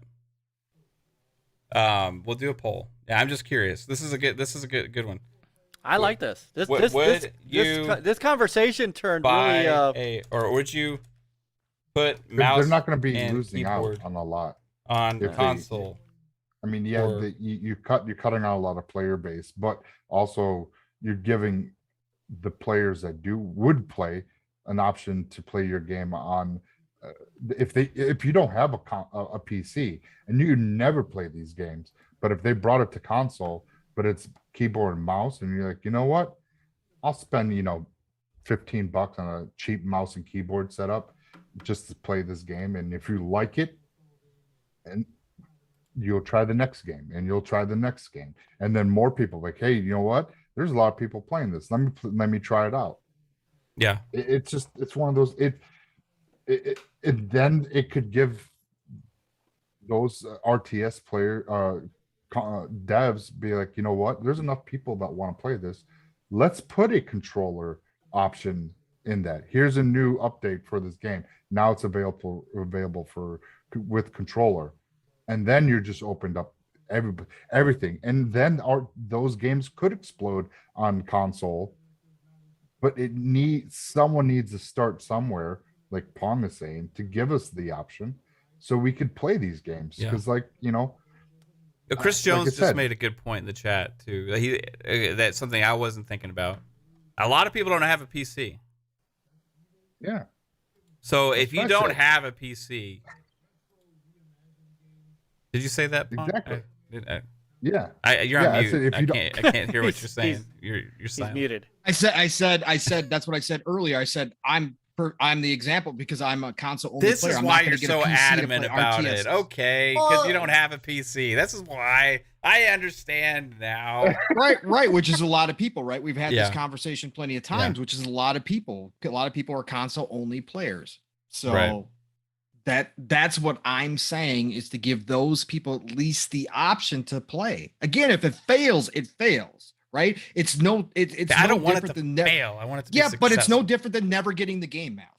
Never getting the game is a fail. If it's successful, that means we get more games on console. But they're not going to do it, Matt. But they're not going to do it. They could. I dream of a better place where RTS games come out. I dream that I only have to own one console and play day and day. And I dream I only have to own one console and play every single game in the world. Oh, that's not happening.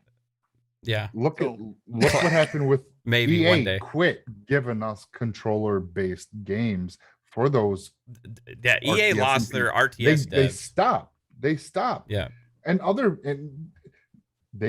if they gave us an option to play it, I guaranteed that if people pick up a keyboard and mouse, and then they see enough people playing it, but there's not enough players, they might give a controller option. And if that happens, like, holy crap, it exploded, they'll make the next game with controller option. And then other developers are looking at that game like, hey, this is working on Xbox. Let's do it. And because it doesn't take much to port over a PC to Xbox game. Right. Architecture is almost exactly the same. Do you think it has a chance to be successful if it's only with mouse and keyboard support? So that's depending on the game. So okay, let's say Command & Conquer Remastered, which is out on right now on PC, right? And it only came to PC. It's great, right? It includes Command & Conquer, Red Alert, Red Alert 2, whatever. Yeah, older ones. Right. Let's say that came to console, or let's say Command & Conquer Red Alert 4 came out to console. Right, day one, and it was only mouse and keyboard support. Would it be successful? Borderline, yes. Borderline. Enough for them to keep doing it? Don't know. That's the big question. I don't know if Command & Conquer has the draw that a Total War does. Yeah. Right. Same thing with got the name. I think. But let's say today, right? Let's say Age of Empires 4 came out today. Mm-hmm. And they didn't have console support, but they said, hey, guess what? You want to play Age of Empires 4? We're going to launch it on console PC day one along with the PC. You just need a keyboard and mouse. How many people would have gone and bought keyboard and mouses today? As a small a percentage, not as many as you think. Yeah, but it still would have been a percentage, right? Yeah. Right, but they're looking at, like, with these games like that, they're looking at wanting to have a big success, right? But they could add the console, they could add the controller support later, right? Still, those people are, if they sit there and say, dude, I'm having an amazing experience with this game, and other people try it, and they see, okay, we're seeing an uptick of players, but not as much as we want. What happens if we do a controller option, and they gave us that option, and then, like I said, it explodes? Guess what? Then the next RTS game could possibly release day and date with controller option, and then the trend will happen, and we'll see it happen. We'll get PC only games with control option. I just don't think it was as hard for them to implement as we're making it out to be. But obviously, easy, they would do it. No, they don't want to. They don't care enough to do it because they don't think it's going to sell. Right. So how But are we if ever it's going to in get Game them? Pass, That's what I'm why would saying. it matter Do if just it's do up? it, Right. and Well, then it's keep partially, doing it. yeah. Stop giving up after like you have one game that's like, okay, it didn't do as well, whatever. Yeah. And that's You why know. EA But if gave it- up because they weren't getting the Yeah, money. but But it's in EA Game closed Pass. down like so many studios. Then like their RTS But- guys and all that stuff. Westwood Studios online, Westwood Studios who they had purchased, they completely shut them down and everything. So it's like EA kind of like lost the ability to make those kind of games. I got to go and check who make the remastered. I think it was probably some Relic or something like that, you know. But like they just got out of the RTS business pretty much. You know what I mean? Period. Even on PC. So Oh, I'm just saying, I saw a lot of people today wishing they were able to play Age of Empires 4. So I saw a lot of people. I was online at work trying to figure out how I could hook up my Surface Pro 4 to my big screen and stream it. Right. So like I just saw a lot of that, and I just think it is it's a missing niche. It's always going to be niche. It's not even gigantic on PC in the first place, so it's already a niche kind of genre. So I don't understand why not do whatever it takes to get it at least in the door. If it takes just having keyboard and mouse, I'd rather have the option than never have the option. yeah, Because, again, to I me- just don't know if it's they'll bring also- it out in that case. You know, It's like, also that's the thing. possible that I mean, it is also possible. You know, we tend to take what we see on social media in a bubble. Oh, I know. You know, and I'm well aware of that. Well, I guess the point I'm making is that a lot of people clamored for a brand new Conquer game, and we're not getting Conquer ever. You know, a lot of people clamor for games within our earshot, but when these companies are doing this, they're looking at. I mean, they are looking at money. I mean, you know, Pong, you talk a lot about business stuff. Of course. Very, you know, Of course. there's a business. If there was a business case for Total War, I think we would have seen it by now. Not And with there's the no business requirement. case. And not with the requirement. And that's one of those roadblocks that Microsoft has in place. Because you're right. Microsoft isn't willing to split it up. Guarantee you it's Microsoft that says, nah, you ain't offering a keyboard and mouse game only. We're not doing that. I can guarantee you that. I believe that. I think that's, right, which I think is for them, you know, in their mind, it's the right thing to do. You don't want to segment your audience. And so the business case isn't there, you know, because even with, so, you know, the folks are going, well, even if I put this on controller, even if I took the time to put this on controller, the audience isn't there. We don't see the audience there, and that's I think more. And you're never going to see it. I disagree. I think you could build an audience that loves RTS games with Game Pass. You got so many. So that's what I'm saying. Well, but hold on. Well, but you're not with having to get a mouse and keyboard to your Xbox. How did Halo Wars 2 do? Not well. That's why they can't. That's why they nixed any 3 until recently. That's why they stopped talking about it. You're talking about the Xbox close. One generation too, though, when like none of the first party games did well, really, except for Halo. Well, Halo 5. Wars on Xbox 360 didn't do well either. It did not. And to be fair, both Halo Wars is in Game Pass right now. They are, but they didn't launch day one in Game Pass. No, they didn't. But if you, right? but people now, and I'm gonna kind of go with what Pong I think is trying to say too, or at least what I'm trying to say to Pong. Let me put it that way. 2.2 million. That's pretty. That's good for an exclusive. That's not bad. That's not bad. But are people, you know, now? You can get it now. If you're an RTS fan, it shouldn't matter that the game came out a few years ago. If you're an RTS fan, you want to play that game. So why isn't it flying out of Game Pass? Why isn't the engagement up in Game Pass? It's an old game though. I mean, like, but it's an RTS. But it's still an RTS. I mean, Total War is not a new game. No, Command they just added a ton of additions. Yeah, but you can look at every popular game and look at except for like GTA and a couple other examples, and look at the amount of players that play it now compared to the players that played it when it came out. It's going to be smaller, a lot smaller. And there's still people that play Halo Wars. But I would also say the hook on that game is that it's Halo. It's got the Halo name and the Halo pedigree. Anybody that had an Xbox that is an RTS fan already played Halo Wars 2. So for now that it's in Game Pass, there was a little bit of gamer engagement even by us when they did the FPS boost, because it felt so much more fluid when it was at 60 amazing FPS. now. Yeah. So you know Yeah. there wasn't an uptick, but you know it's just, if there was a new game, you know, if Age of Empire 4 came out on Xbox with keyboard and mouse only for right now, there won't be an explosive amount of gamers, but there will be just enough people that want to experience this game that might not have because they don't have a PC, that will go out, spend 15, 20 or $50 on a keyboard mouse just to experience this. And if they like it, then we'll be like, you know, then word of mouth, hey, I played this, it was awesome. Yeah, I had to go spend an extra $20 on a keyboard and mouse, but it's worth the investment. And then For one game?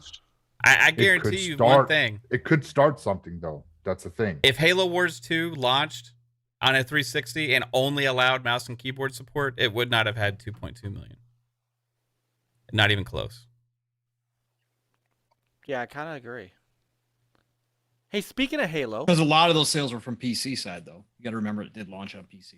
I'm curious about the portion, like what the ratio is. Right. How many? You're console? never gonna find that. no, they're not going to tell you. They're not going to tell you. No, They ain't telling you that. They ain't telling you that.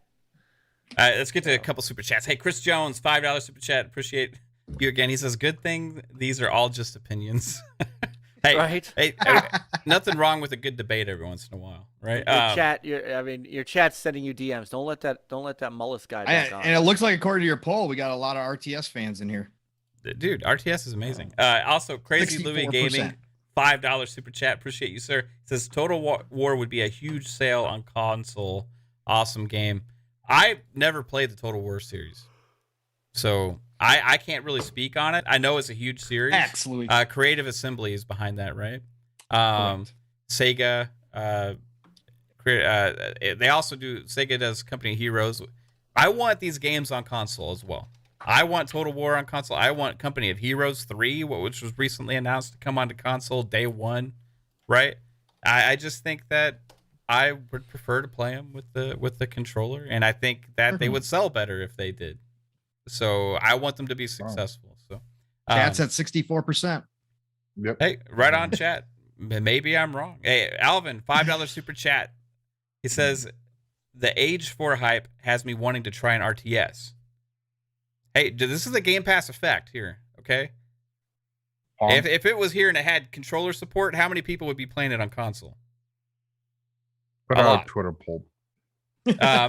Is it a good starter, or should I go older like Age 2, Halo Wars, CNC? Great show. Thanks, Alvin. Appreciate you. Age 2. Age 2 is a good one.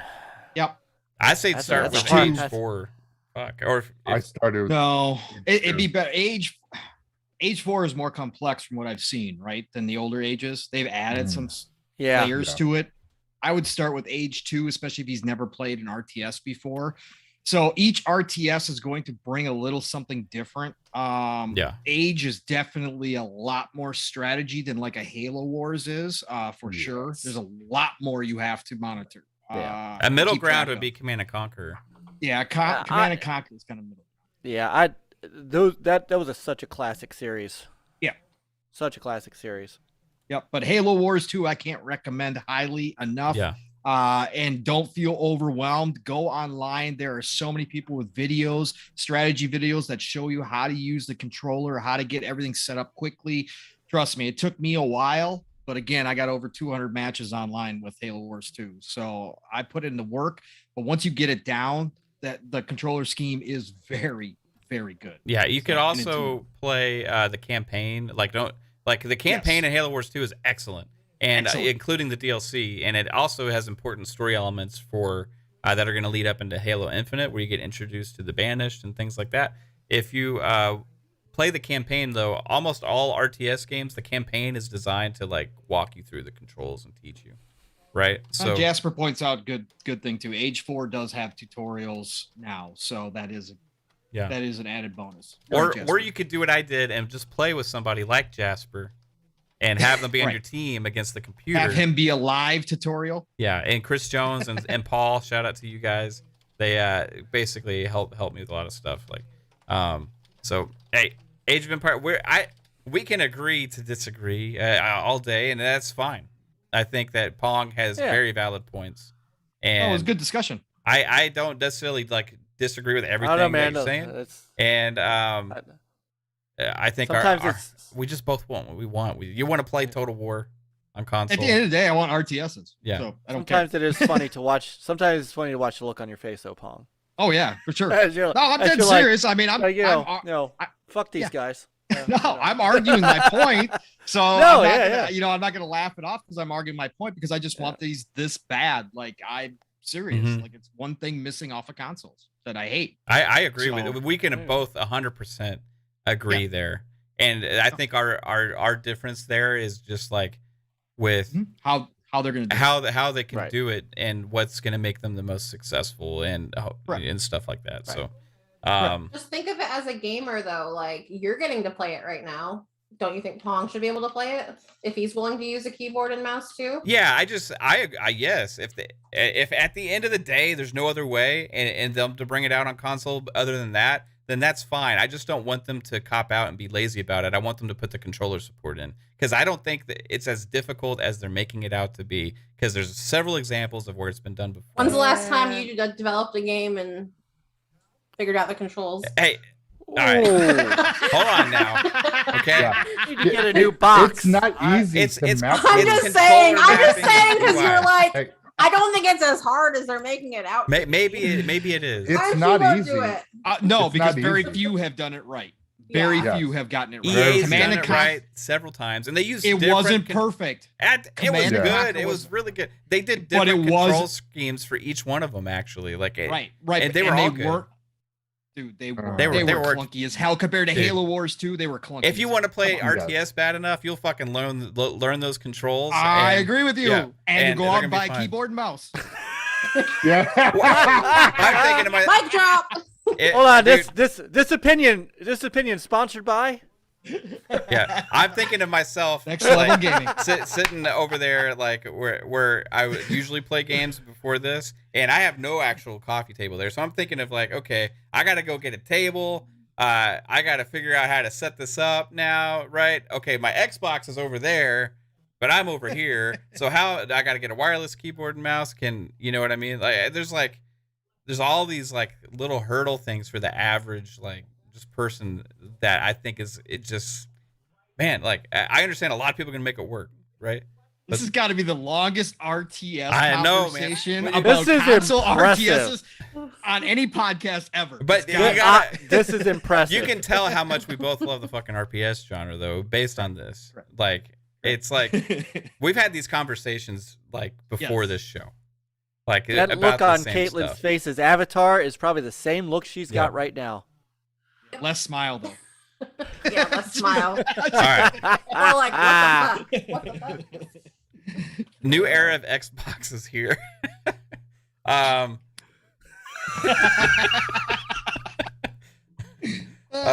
Soul. Yes, sir. All right, where were we? We were on Halo, weren't we? We were. Yeah. That's right. All right. Yes, Detour. you and I have talked. Yeah, we took a long detour. I was expecting that to be a 10-minute detour. Thank God, because then everybody in the chat forgot what my position was. Yeah, we're still gonna torch Mike's house later. Yeah, his opinion. I've had a lot of time to marinate now, Mike. And I got him fired up on top of it, so now he's ready. All right. Look, Halo.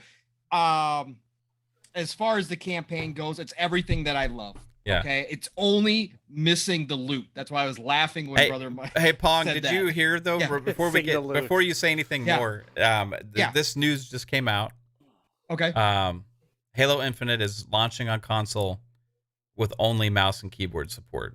Perfect. Awesome. Okay. Not a problem. All right. I just wanted to All right. So look, it's got everything I want in a game. I think that this is the original. If back in the day, it had been possible from a technology standpoint that the original team that put Halo together could have created an open world like this, they would have done it. Okay. I think this is what they originally, I think Staten has come out and said it himself, that this is kind of the original vision they had, being able to have this big world that you walk out onto this ring and you see all these places and you can go where you want to go. Right. And I think that is what they've attained here. Now, whether or not, like Psycho said, they section everything off, which is certainly a possibility.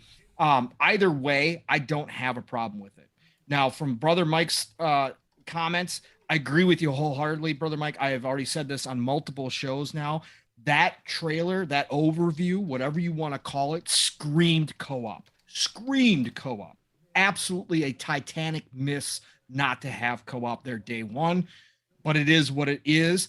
I disagree. You don't delay it. You bring it out flat out, right? So I don't think you wait on co-op, but when co-op hits, I can guarantee you're going to see another gigantic boost in that campaign, because man, that's all I wanted to do, was to see more, whether it's be ODST, one person's chief, and ODST drop in, or whoever you bring in to help Chief as the co-op players. I just want to see a couple of guys on a warthog, couple guys flying, using grappling hooks, whatever else, and attacking a base from all different sides. And the chaos, the utter chaos in that sandbox is what I wanted to see in that overview. But I think they did a great job. I think it looks fantastic. It's definitely improved. I think this is going to, as long as the story beats hit all the right notes, I think this is going to be the best, most complete Halo ever. And I think it will compete with 3 for top dog. I think that debate will rage for years and years after this.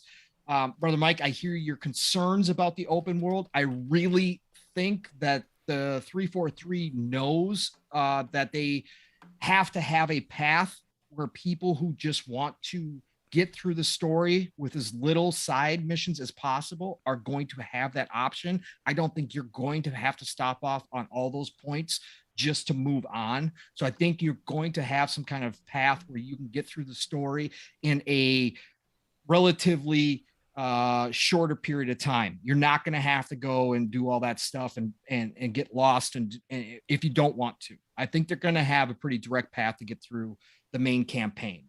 So I don't think you have to worry about that, unless you can't control yourself and you got to go see every little dot. Well, then, yeah, you're going to wind up doing that. For me, that's a gold mine. That's what I love to do. So this exploration that they're bringing to the sandbox is probably the biggest upgrade they could have done. Again, it's got to be done right. It can be done wrong, and it could be a bunch of waste of time. It could be fetch quests. It could, feel sucky everywhere you go because you're just doing the same thing over and over again. Or they could make each encounter pretty unique, and whatever you're doing, it's going to feel different because you can approach it from all different ways. You can, grapple in, you can snipe, you can fly in, you can do whatever you want to do to complete whatever objective you're on. That might keep it fresh, right? So I think it's going to be up to the balance that they have there, but everything's looking great. Up and up for Halo. This looked better than what I expected from a play standpoint. Again, a casual Halo fan, not a fanatic in any stretch of the imagination, but I enjoyed each one for what they gave me. This one is going to give me a whole different experience, and it's got supposedly a 10-year plan. So I can't wait to see what they add to this. Right. So we're probably not going to see Atriox in this one outside of some cutscenes. Atriox is one of my favorite antagonists of all time. From Halo, probably be my favorite, obviously Halo Wars 2. I can't wait to meet him.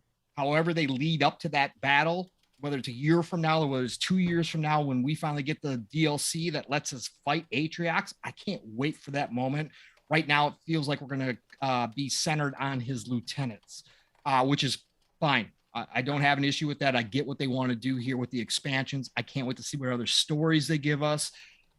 Again, this is the perfect way they could have done this for me personally, only if they added loot. If they added loot and had co-op day one, I would have been even more about it. But I just love what I see here. It actually got me a little bit more even excited for the campaign than I already was. We already know the multiplayer is going to be off the charts.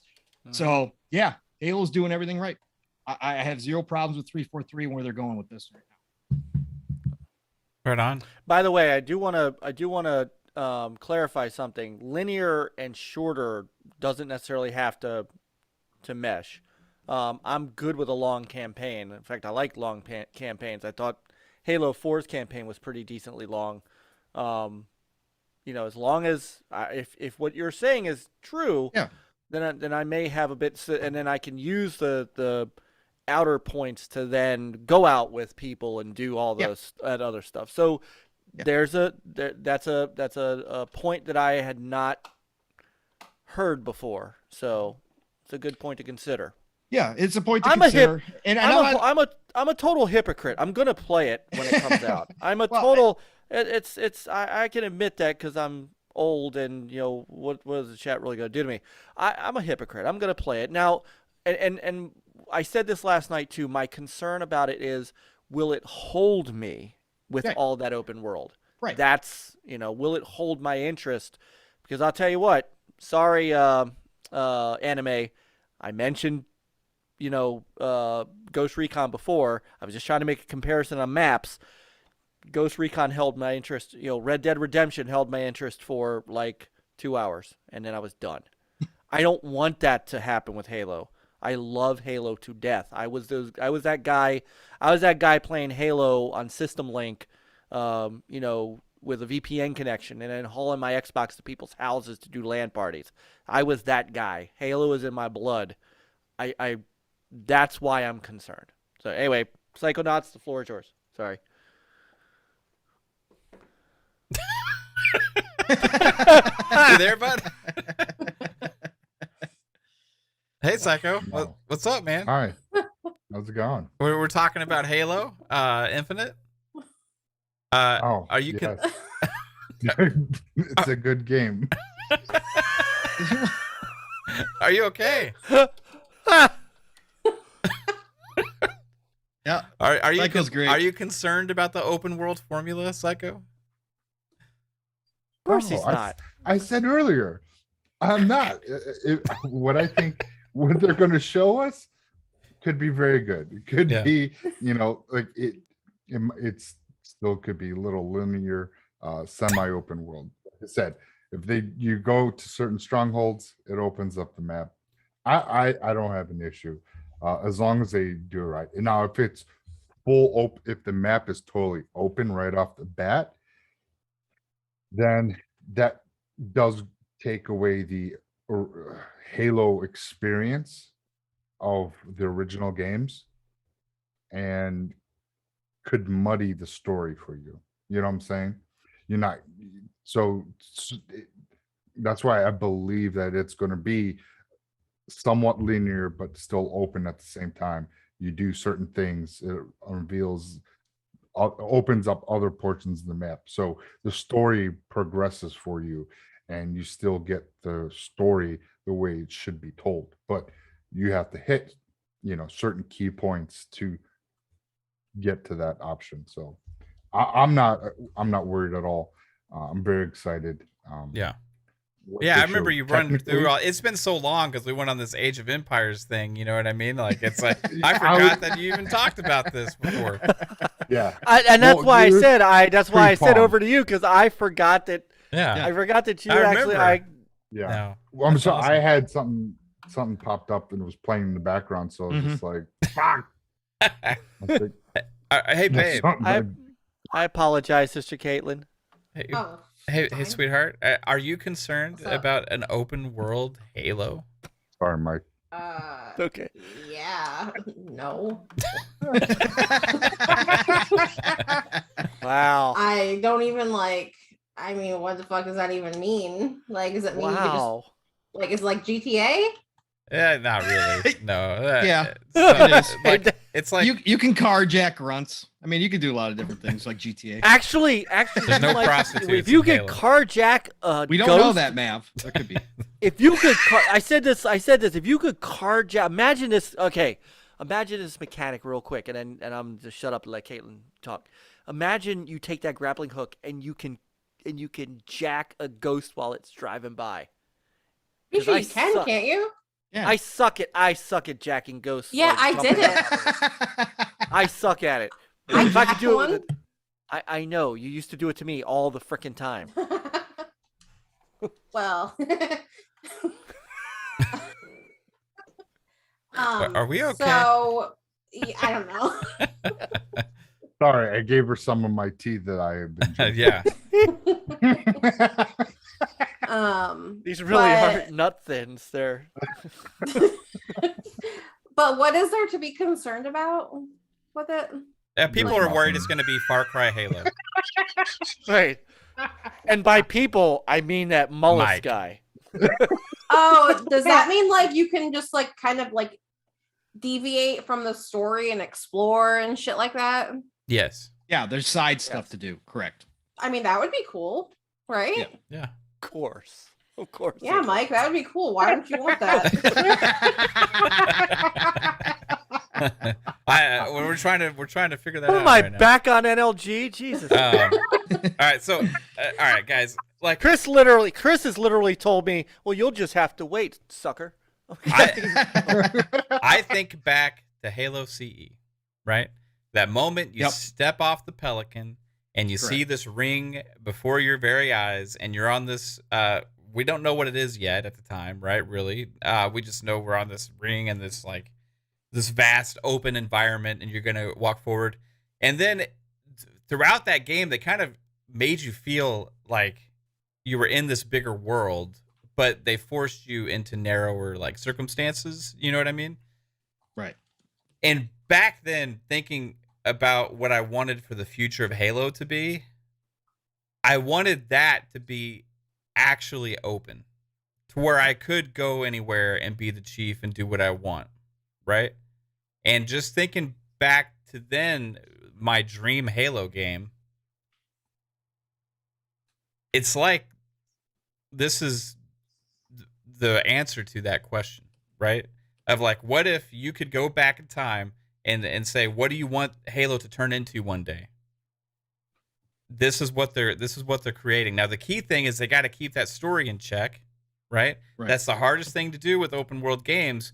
But everything we've seen so far, from the story elements they've been doing in these trailers, from the stuff that they showed us in that campaign overview, there was a lot of story elements thrown in there that got me even more excited for the story.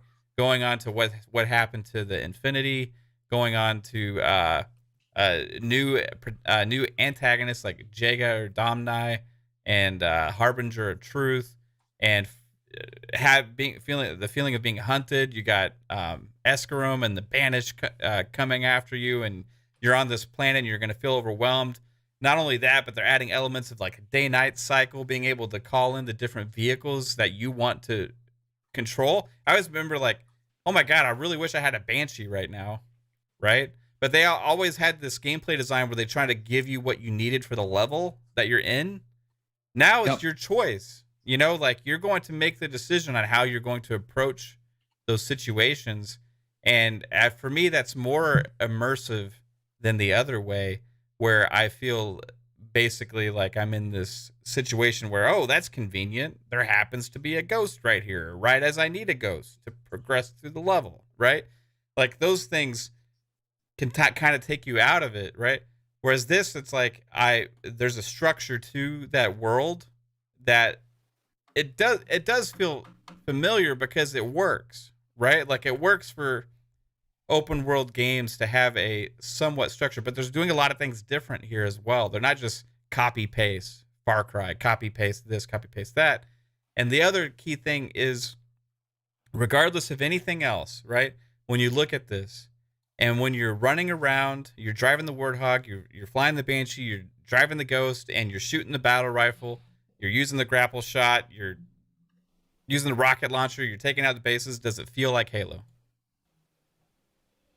Do the guns feel like Halo? Do you feel like your chief? Do you have that feeling? And everything I have seen and played with the flight tells me that this feels more Halo than anything I've ever played before.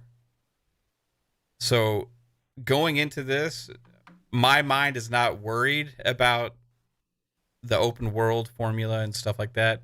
It's excited by it because of new potential of gameplay that I can have with the chief instead of being constrained, right? The other aspect is the co-op thing. It sucks. Yeah. I don't think there's anybody out there that says, yeah, it doesn't suck that it's not there at launch. But delaying it to have that one mode when everything else feels and looks so complete.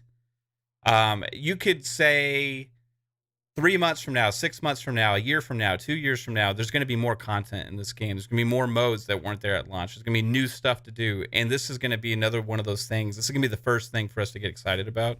So I'm excited to run through it single player. Like I've played every Halo campaign by myself first, and then play the co-op when it launches. And then be excited about, are they going to implement Firefight in the future? Are they going to implement a Warzone mode in the future? Over time, this Halo Infinite is going to morph and change. In 5 years from now, we're going to look at this game, and it's going to have so much freaking content and stuff to do and modes that weren't there at launch that we'll be like, oh, wow. To think that we possibly thought about delaying it for one. I just don't see that as a necessity.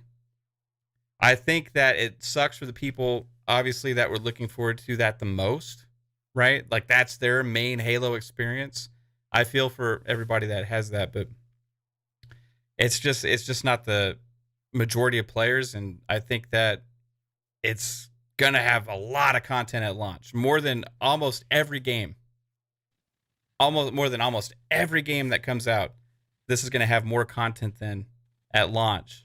It's just missing that one mode that people are really excited about. And I think I can't wait to see what they do and how they implement it. That's the challenge. That's the interesting thing. To your point, Matt, this is different from every other Halo, though. Mm-hmm. So the co-op is probably going to be a bigger miss than it would have been on original Halos, just from the style. It's gonna be harder to implement. Yeah, it is, because this I can guarantee you, this Halo will have the most co-op played games of any Halo once it does launch, right? Because of the world and how it's set up. That sandbox is, again, screaming for co-op. So that's the only thing I'd say. It's a little bit different. Yeah.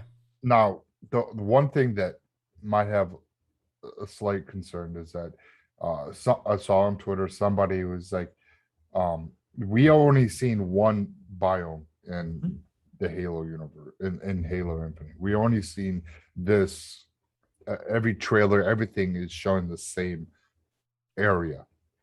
Now, and I guess from what Xbox said, that is always going to be available, so there's no, desert scene, there's no snow scene, those levels are not available at launch. So are those going to open up with DLC or future seasons? That is what I'm going to see. This is going to be an ongoing story? Are we going to get to a point of the game where it doesn't, we don't get an ending per se, and we get just a continuation in the future seasons, and then opens up more of the game, more of the story? That's the only concern that I see, if that's how they're going to go about with this 10-year plan that they have for Halo. You know what I'm saying? Like, are we going to get one story? Are they going to get whatever the story is, Atriox, Buddy, and then, we're going to play through the game, and this is all we're going to experience in this campaign. And then future seasons, they're going to open up more, more scenes, more part of the biomes in the Halo ring, and then experience other portions like a snowy parts or the sand scenes and whatnot. That's the only, like I said, that's the only thing that I'm. So Alvin in the chat said, Staten said each campaign installment will have a beginning, middle, and end. So I think he's meaning like each one will feel like a complete story when that's the thing. Is so interesting with this game. That's like, because this is a different, but like Pong said, it's different than any other game we've gotten the Halo before. But this one feels like it's not that it's not complete. It feels like it's going to be a complete game at launch from what they're showing me right now, but it feels like there's so much potential for more as well that's going to come. because they built the core experience and the technology and the world and the story of a complete Halo game. Remember, like the longest Halo game we've got before this is like 10, 12 hours of the campaign, right? This is probably going to smash that, I would assume. Like, and after you're done with this, the thought of like, okay, like you have this game and there's more story to come. That doesn't. I think that like worries some people, but like again, like 5 years from now, you're gonna look back and there's gonna be like so much stuff that you've been able to play in this game, right? That you never would have gotten in a traditional Halo game, right? It just depends how they do it, right? Yeah, That's all. That's what matters, because like when Disney bought Star Wars, I was like, great, we're gonna see more Star Wars, right? Because that's all us Star Wars fans back in the day wanted, was like, why does it take so long for Lucas? Why, to come out with stuff? Why don't we have more movies? Why don't we have more side stories? Minute Disney bought it, I was excited. Now they failed me on many levels, right? but then we've gotten great stuff like Mandalorian, right? So depending on how they do it, this is the perfect scenario for all the Halo fans out there that have been waiting for this lore to expand. Because again, I've talked about it, even as a casual Halo fan, I recognize that Halo itself and the stories behind Halo are so big that they literally could create a gigantic sci-fi universe with all the stuff that they already have in place that they just have not explored yet, right? And this gives them the opportunity to do that. And I can't wait to see what they give us. Again, it depends on execution, depends on how they present it. If the stories are good, obviously that's going to be key number one. But if all of that falls into place, you've got the perfect setup right here with Halo Infinite to do exactly just that and give everybody that has been waiting for Halo to really show itself as far as the lore goes, all the stories. They can do that from this hub. Halo Infinite becomes a hub for a much greater universe than what we've seen so far. And I think that's the exciting part.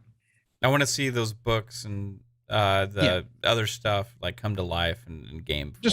Just look what Halo Wars 2 gave us, right? They gave us Atriox, right? They gave us the Banished. They gave us great stuff that we would not have necessarily seen in a regular Halo game. They went to Halo Wars 2, and now everybody, I should say, I won't say everybody because there's always some people, but most Halo fans absolutely love Atriox and the Banished, right? It's like the best antagonist they could have created. And we may not have gotten that, with regular Halo games. It took Halo Wars 2 to expand the universe, and that's what I'm waiting to see out of this. Yeah. Halo Wars 2 even brought back the Flood finally. Correct. Yep. So and they did talk about another project that, not per se 343 is working on, but there's another Halo project in the works. So, well, there's also the World's Edge is working with another developer on another game that's unannounced. So it wouldn't surprise me if that was a Halo Wars 3. I'm just saying. I'm putting that out there in the world right now. I don't know if it's Creative Assembly, who they've worked with in the past to bring out Halo Wars. It could be a number of devs. I'm in the camp that, Xbox has a great RTS dev in World's Edge, and although they do work with partners to bring their games out, I think that they should lead the development on Halo Wars 3. But again, want it on console, day one. Please don't release it on PC only, even though I will play it. It doesn't look good as good on my PC. I got a Series X. The games look better on my Series X. So,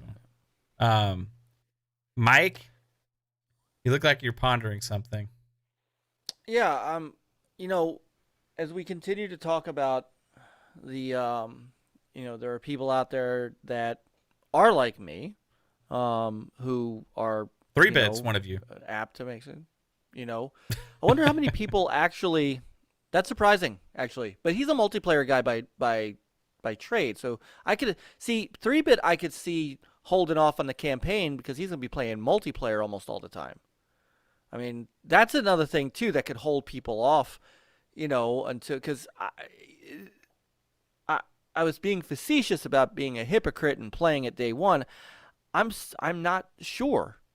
I'm not sure if I'm going to play it until I'm ready to play it with some other people, because of the design, because of that, all these great things we're talking about with the expansion and all that stuff. I wonder what segment of that Halo fan base is going to hold because they want to play it that I think way less not, than 1%. You think? Oh yeah, like it's come out like they've released numbers before. I think like only a certain small percentage even played co-op campaign to begin with. Like there's a dedicated audience for it, right? Yeah, but if you remember, what was one of the big complaints from the Halo fan base about 5? But take the story out for a second, from a gameplay standpoint. Well, number one is that you weren't playing as Chief. But no, but I'm gonna take that out of the equation for a second. The biggest issue they got hit on besides the whole lock thing, so let me put it, the second biggest was that there was no co-op in that game at all. There was no, and people were like couch co-op, and everybody brought up, I used to play this with my co-op friend in college. Halo 5, wasn't there? Yeah. No, not in campaign. It wasn't there at all. And people were complaining, I used to play Halo with my cousin at his house. I used to play with my college roommates. I want that back. And to the point to where, Bonnie Ross made a statement at the beginning of Halo Infinite's development cycle that we hear you, and co-op is couch co-op is coming back. There was co-op, there just wasn't split screen. I don't remember. Couch co-op is going to be at Halo Infinite too. Yeah, but it's not at launch. Well, the Halo 5 had co-op, for sure. No, I believe couch co-op is at launch. It's just online multiplayer co-op is not. No, then just no co-op at launch. No co-op at all, Infinite. because the reason that they gave was the AI was not ready. That's why they said. And so the AI would be, you'd have the same AI issues with a split screen that you would with an online co-op. So there's no co-op at launch for Halo Infinite. It's coming about approximately 3 months after. It's 3 months later with Season 1. Halo 5 had co-op, but it didn't have split scrin co-op. I don't remember. I got to go back and check it. I don't remember it having. Yeah, it had co-op. Yeah, because I played it. Did it have co-op? Jasper will know. Yes. Jasper I never played says there was. I have to go up. I will check that out again because I still have it installed. Yeah, it had. I played it co-op with people. Okay. Because I definitely remember. Maybe it was just online. I'm thinking split screen. I mean, they made a big deal about. I know they made a big deal about the couch. Anytime Halo omits anything that has been in the franchise before, it is a massive deal, right? Right. Because it's Halo, right? And even though it's coming out 3 months later, that's still something that's omitted at launch. Yeah, for sure. And it sucks. I think it sucks. I just don't think it's worth delaying the entire game over one co-op mode, like, because you can still play through the entire campaign, and for some people, there's a percentage of people out there, Halo's always been about the co-op, but the larger percentage, overwhelmingly, it's a single player game, right? Well, I think larger campaign. I think the largest, from the campaign side, the largest is multiplayer. The largest, right? Well, focusing on the campaign, like the campaign, for the majority is a single player experience, right? They may dabble in co-op or they play co-op later or whatever, but like first experience playing co-op with Halo, it's like I've personally never done that before. No, well, but the difference too is here is that this campaign is different than previous campaigns as well. So I'm factoring that in. Which is also why I think it's not at launch, because they don't know how to implement it properly. Like it's not it's cut and dry. Like they didn't make it a priority. Right. The understanding I have is it's because they were having trouble with the AI.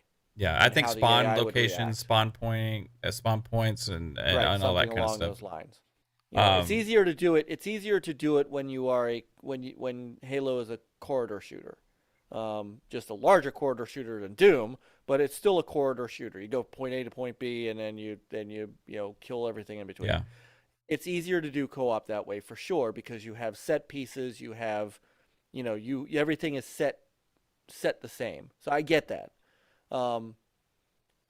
again, those are games that I did, going back again to the Wildlands and the big. It's why I really haven't. I mean, it seems like blasphemy to people. I haven't played Far Cry in a while.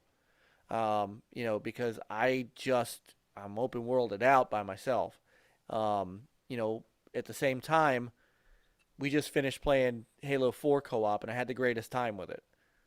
Probably a better time than I did when I played it by myself, because I have other people with me. There are circumstances that are different.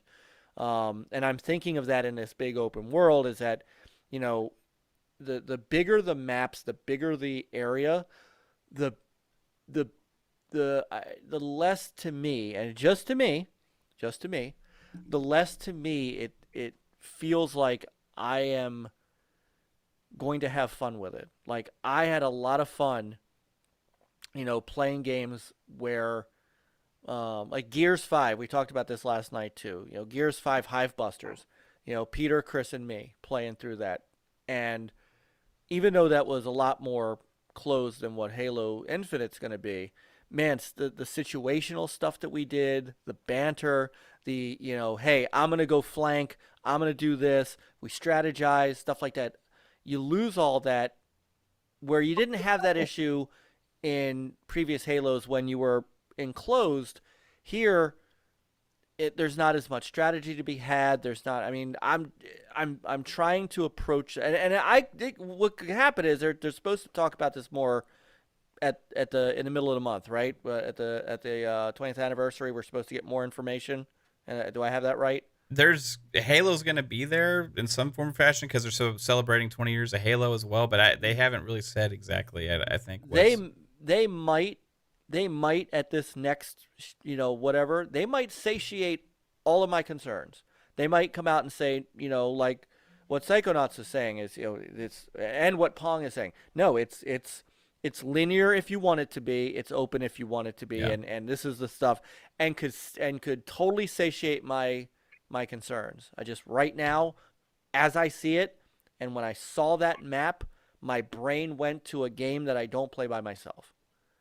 That's really all it boiled down to for me as far as a concern. And I'm not, that doesn't mean, and I don't think he's still in there, but doesn't mean I'm hating on 343i.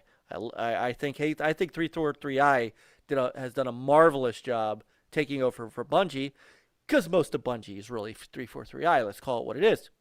I think they've done a marvelous job. I know what they're trying to do. They're trying to cater to what the 2021 audience is, and what every other game out there is now doing. Every other game is a big ass looter shooter with, lots of, if you can see it, you can go there. And I get that. It's harder for me as an older Halo gamer to grasp that at the moment. And that's the concern I have. So I don't know if that helps put a context into it. Oh yeah, but that's no context needed. I mean, everybody's definitely welcome to their opinion on what they want to see out of it, and that's why. Again, I think it sucks. It sucks for people like you that want to play a co-op. You'll get 2-3 months later. Well, the last issue that I have with that is 3 months later, there's a brand new deluge of several games, and I know this is Xbox Ultimate, but I've got a PlayStation as well, and there's 3 or 4 PlayStation games coming out that are single player, big, God of War, Horizon Forbidden West. Those are games that are going to take my attention. Those are games that are going to take a lot of people's attention. Horizon Forbidden West is open world. But it's more of a that one is more. It's not as spaced out as what they're talking about. This. I'm just messing with you. I get that. No. I totally get that, and I platinumed Horizon Zero Dawn, so I understand. But the are we going to come back to the game when all of those games come out? I mean, that's a big list. February is going to hurt. It's also Halo, right? Like I saw a Flame in the chat. Shout out. Yes, it is. Thank you for the $5 super chat. He says, at this point, it'll be a self-fulfilling prophecy. After everyone experiences Halo Infinite and leaves in 3 months, no one will come back for co-op. So that's what he said. I completely disagree. Like I think it's going to be a big deal when the co-op launches, because it'll also be season 1 or 2. I don't know. They're launching with 1 or 0. I don't know. Whatever it is, season 1 or 2, whatever they call it. Season 1. They're going to launch with that, and that's going to be the first new season of Halo, and they're going to be promoting all this stuff. They're going to do all this stuff, and also be talking about Halo Infinite co-op. They're going to show off some play, explain how it's going to work and everything, and you're going to have a lot of Halo fans that all have Game Pass, you know, for the most part, go in there and play with each other, right? So you're all going to have access to it, and just like that, drop of a hat, you get some co-op sessions going on. I think it's going to be extremely popular. And in fact, also the multiplayer is going to keep people engaged. If you think Halo Infinite multiplayer is going to die within 3 months, people are having withdrawals still from the flights, right? Like if you played the flights, you know how juicy and good it was, and you won't be no battle royale, concerned about that. Oh yeah, all right, all right, dead game. All right, Mr. Pong disrespect. All right, what's going on? Dead game. 2 weeks. It's done. It's toast. Just joking. I'm just Chris, joking. Did I miss one from you? Yeah, you did. I see it. Hold on, let me go up. I'm sorry, bud. He said, Chris Jones with a $2 super chat. Pong is only here for the visors, and I'm gonna play this just for you, Chris. God, there look we at the go. visor. Oh, wow. Oh, look at the visor. Look at the fucking visor. Yeah, the visors. The reflections on it. God, look at how beautiful it looks. Yeah. Look at that shit, dude. Fucking detail. But that visor looks like completely real. Look at the effects. All right, that was for you, Chris. All right. I think you duplicated that a few times. You think so? That was all. Those are all isolated individual segments. So Straight Duval says only 27% of players have completed one normal level in co-op mode.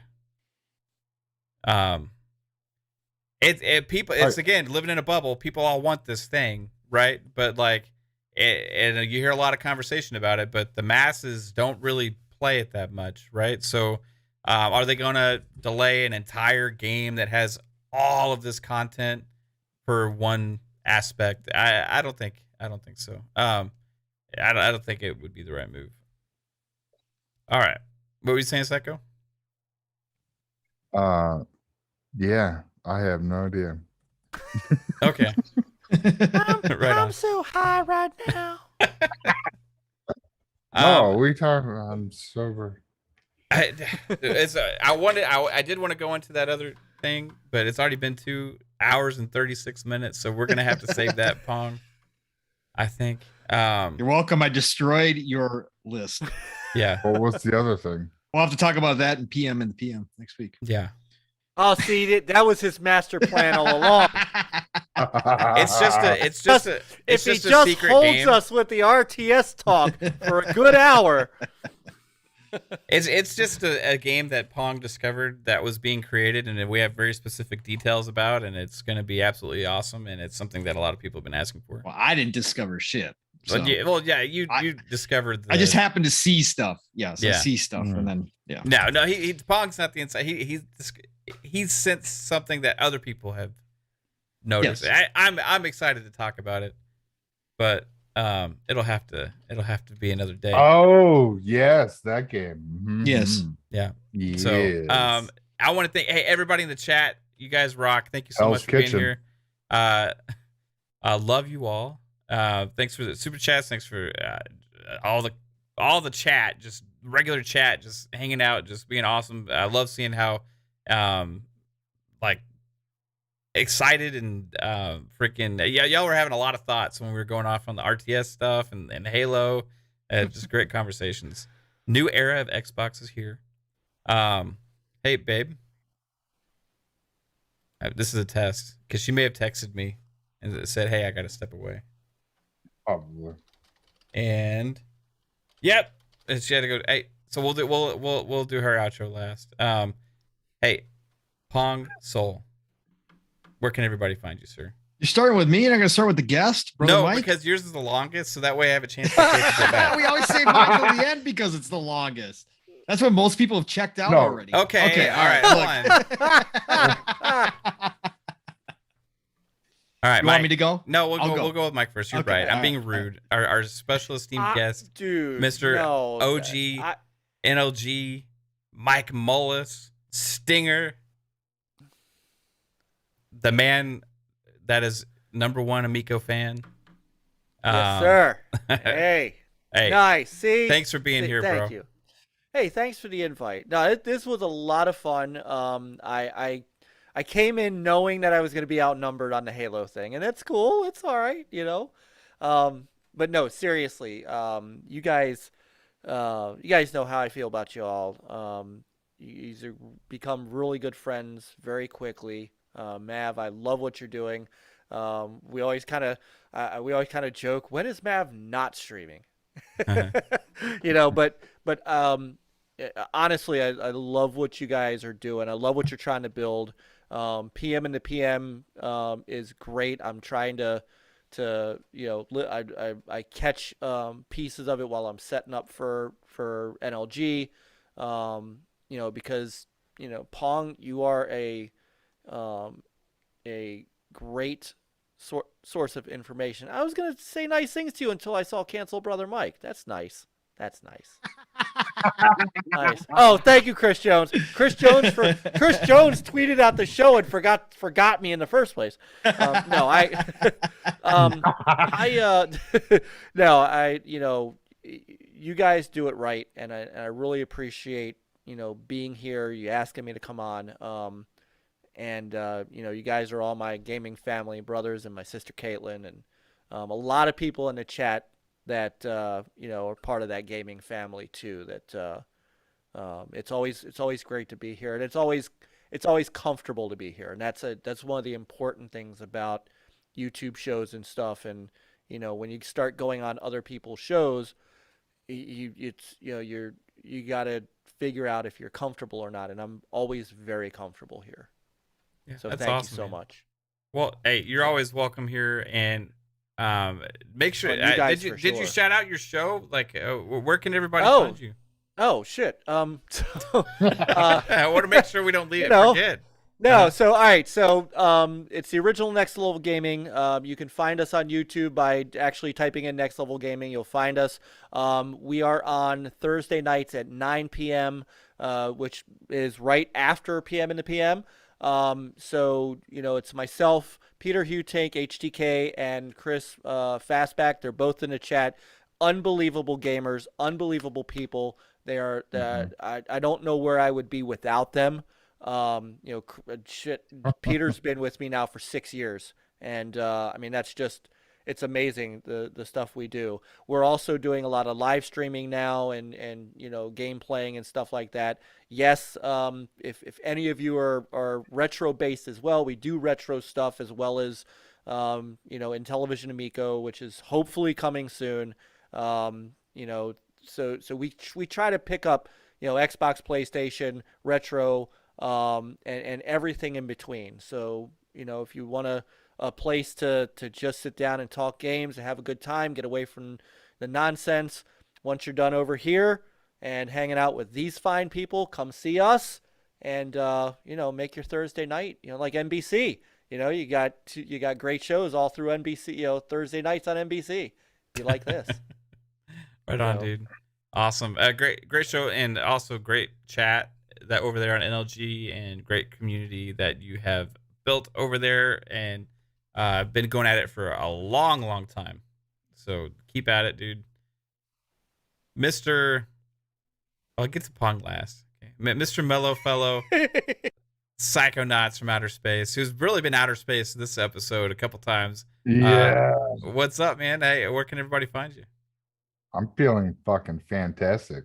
So, no, brother Mike, thanks for coming on, brother. You know, when it was great to have you on tonight, and it was too bad we didn't have like an hour Dreamcast talk like we did when I was on your show last time. Oh yeah. Yeah, That's why yeah. Oh, anytime. I'm ready to talk Sega anytime you want. Hell yeah, brother. And family, Pong, Kaitlin, Matt. It's always fantastic to have you guys here. 3-bit lady and AssassinLupa. Miss you guys. Can't wait for we all, be together again. Chat, you guys are fantastic. You always bring great topics and in the chat. And you guys can follow me everywhere at Psychonauts8. I actually put a Twitter poll on about Age of Empire 4. Would you like it to be on Xbox with keyboard and mouse only? So go check it out, vote, and share, retweet that out, and see what people think. And you can find me on my YouTube channel, Gamer Chat Podcast, Gamer Chat's one word, Wednesdays at 7 with Fun Pop, and here every Friday at 9 p.m. with my M7 family. Fantastic time, and I can't wait to play some games tonight with you guys. Right on, man. Appreciate you as always, dude. Hey, Vic the Click, shout out for $5 super chat. He says, my last message was supposed to be a super chat, but I messed up. Laugh out loud. Awesome show. Let me go back and search for your last I've got it if you don't find it. Yeah, go ahead, Pong. Okay, amazing show, guys, and the lovely lady. You guys make the last hours of work go quickly. Beer time. Heck yeah. Thank you, sir. Yeah. Appreciate you, dude. 100%, man. And everybody here. Hey, Psycho, you didn't tell me what the current results are of your poll. Oh, let's see what's that. I got it in front of me. If you want It me was to the read opposite of our chat. Yeah, it's 23 It was the votes exact already, though. beer. Yes, Yeah. it's the opposite, which means 70% wants controllers. Hey, I didn't say everybody would want a keyboard. What did I say? and mouse 20%. option. I said 20%. Yeah. So- There we go.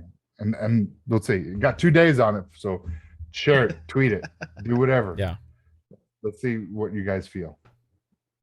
Hashtag controller. Hashtag controller. Hashtag yes. cancel, brother Mike. Hashtag controller Right, let's go. support. We don't want it. Okay, just going back to that real quick. Okay. Oh God. All right. No. So all the attention they're paying bringing Halo Infinite to PC with all this stuff, all these PC options, all these things they're doing to make it better for PC gamers. I want somebody to do that with the RTS game for console. That's what I want. I don't want to be treated like a second-class gamer. As soon as people start taking off of work and standing out line to get an RTS, that's when you'll see that, Mav. You won't see it until they start doing it because you need like the console games sell out the ass, right? And if you do it right, you're gonna grab an audience. You just gotta do it right. Door first. All right, well, we can keep going. Let's. You want to go for another hour, Pong? Let's fucking go, man. Let's go. PM in the PM part 2 right after the show. RTS discussion. All right. But for my lovely wife, Kaitlin, she had to step away to help with my daughter, our daughter. There we go. With our daughter. Hey, hers. so Whenever there's trouble, it's hers. you can find her on her YouTube channel, on her TikTok, as well as on Twitter at KaitlinX0615. So check her out there. Awesome stuff she's doing with that. Got lots of cookie stuff and cooking stuff she's doing right now. So check all of that out, guys. I'm trying to diet, Kaitlin. I'm trying to diet. Stop. And as far as for the channel, guys, you can check out all of the notifications for updates for upcoming podcasts and shows at Fun Speculation on Twitter. It's the same as it is here on YouTube. We got Mondays, we got Tidbits, where we go over all of the gaming releases for the week. Then we got Wednesdays, we got Fun Pop for movies, TV shows, and games and more, all that fun stuff. Thursdays, PM in the PM, with that wrong person down there who has horrible opinion about RTS not needing controller support. And also Fridays here, Xbox Ultimate, and Saturdays, FSP tomorrow. Tune in. 6 p.m. Eastern with Gaming Key and Fuzzy Belvedere. We're going to have an awesome discussion about lots of things. PlayStation, Xbox, and more. So tune in for that. All of our shows Sans Tidbits, because that's not really a podcast, are on Google Podcast, Spotify, Apple Podcasts, and all of that stuff. So thank you to all the audio listeners out there. Appreciate you all as well. You don't get to interact in the chat because you're listening after the fact, but just so you know, we do appreciate you. PM and the PM should be hit. Yesterday's show should be hitting very shortly on the audio, guys, because it's just got uploaded recently. So thank you so much, guys, and I hope you all have a super fantastic, awesome night. And in case I don't see you again, outro? Oh fuck! I thought you did it. Roll from Kaitlin into yours. Oh my god! And it just we're leaving. We're leaving. No, we're you do it. Do it. No, we got 10 minutes. F Pong. He sucks at his RTS opinion. I'm just gonna cancel him tonight. That's cool. No, hey. You do it. I went to you first. You passed on it. It confused me. What am I supposed to do? Let's go. Grab some animal crackers. Jesus. Gang, everybody. Come check me out. Anyways, everybody. Hey, I was late tonight. I apologize to everybody. Real life, work, everything, but chat. You guys were phenomenal. Thank you for letting me come in, rewind the show, and then creating a big hubbub about RTSs. I appreciate that. I literally thought it was going to be a 10 to 15-minute conversation, but you guys were amazing. Lots of good opinions. That's what I love about podcasting, when we get in good discussions with people on maybe differing sides, but all have good points. So again, love that kind of talk. Brother Mike, thank you so much for being here tonight. Love you. You know that. Man. Wearing your shirt. I got my new lucky shirt now. Thank you to you. So you know what? Have a great night. Find me Pong Soul everywhere, right? Twitter, Xbox, you know the drill. Tomorrow morning, get those alarms set. Living Split Screen is coming. You know, myself and my brother from Another Steel Rain are going to bring it. We're not saying 2 hours anymore. It's 3 hours plus. Okay. So buckle up. Get situated. Do whatever you got to do. Do your chores. I don't care. Just come by, check us out. Living Split Screen tomorrow morning, 9 p.m. Eastern, or 9 a.m. Jesus, 9 a.m. Eastern. Is it 10 a.m. Eastern? 9 o'clock Central Time, 3 p.m. UK time. I can't even remember my times right now. I've worked so long today. Tomorrow night, the Shop Podcast, PTK Blam, Fuzzy Belvedere, Centurion, 9 p.m. Eastern, 8 o'clock Central Time, over on PTK Blam's channel. Please come check us out. It is a great, great show to end your Saturday nights. And then Tuesdays, Xbox Factor Podcast, Mr. Boomstick, Double Barrel Gaming is the channel.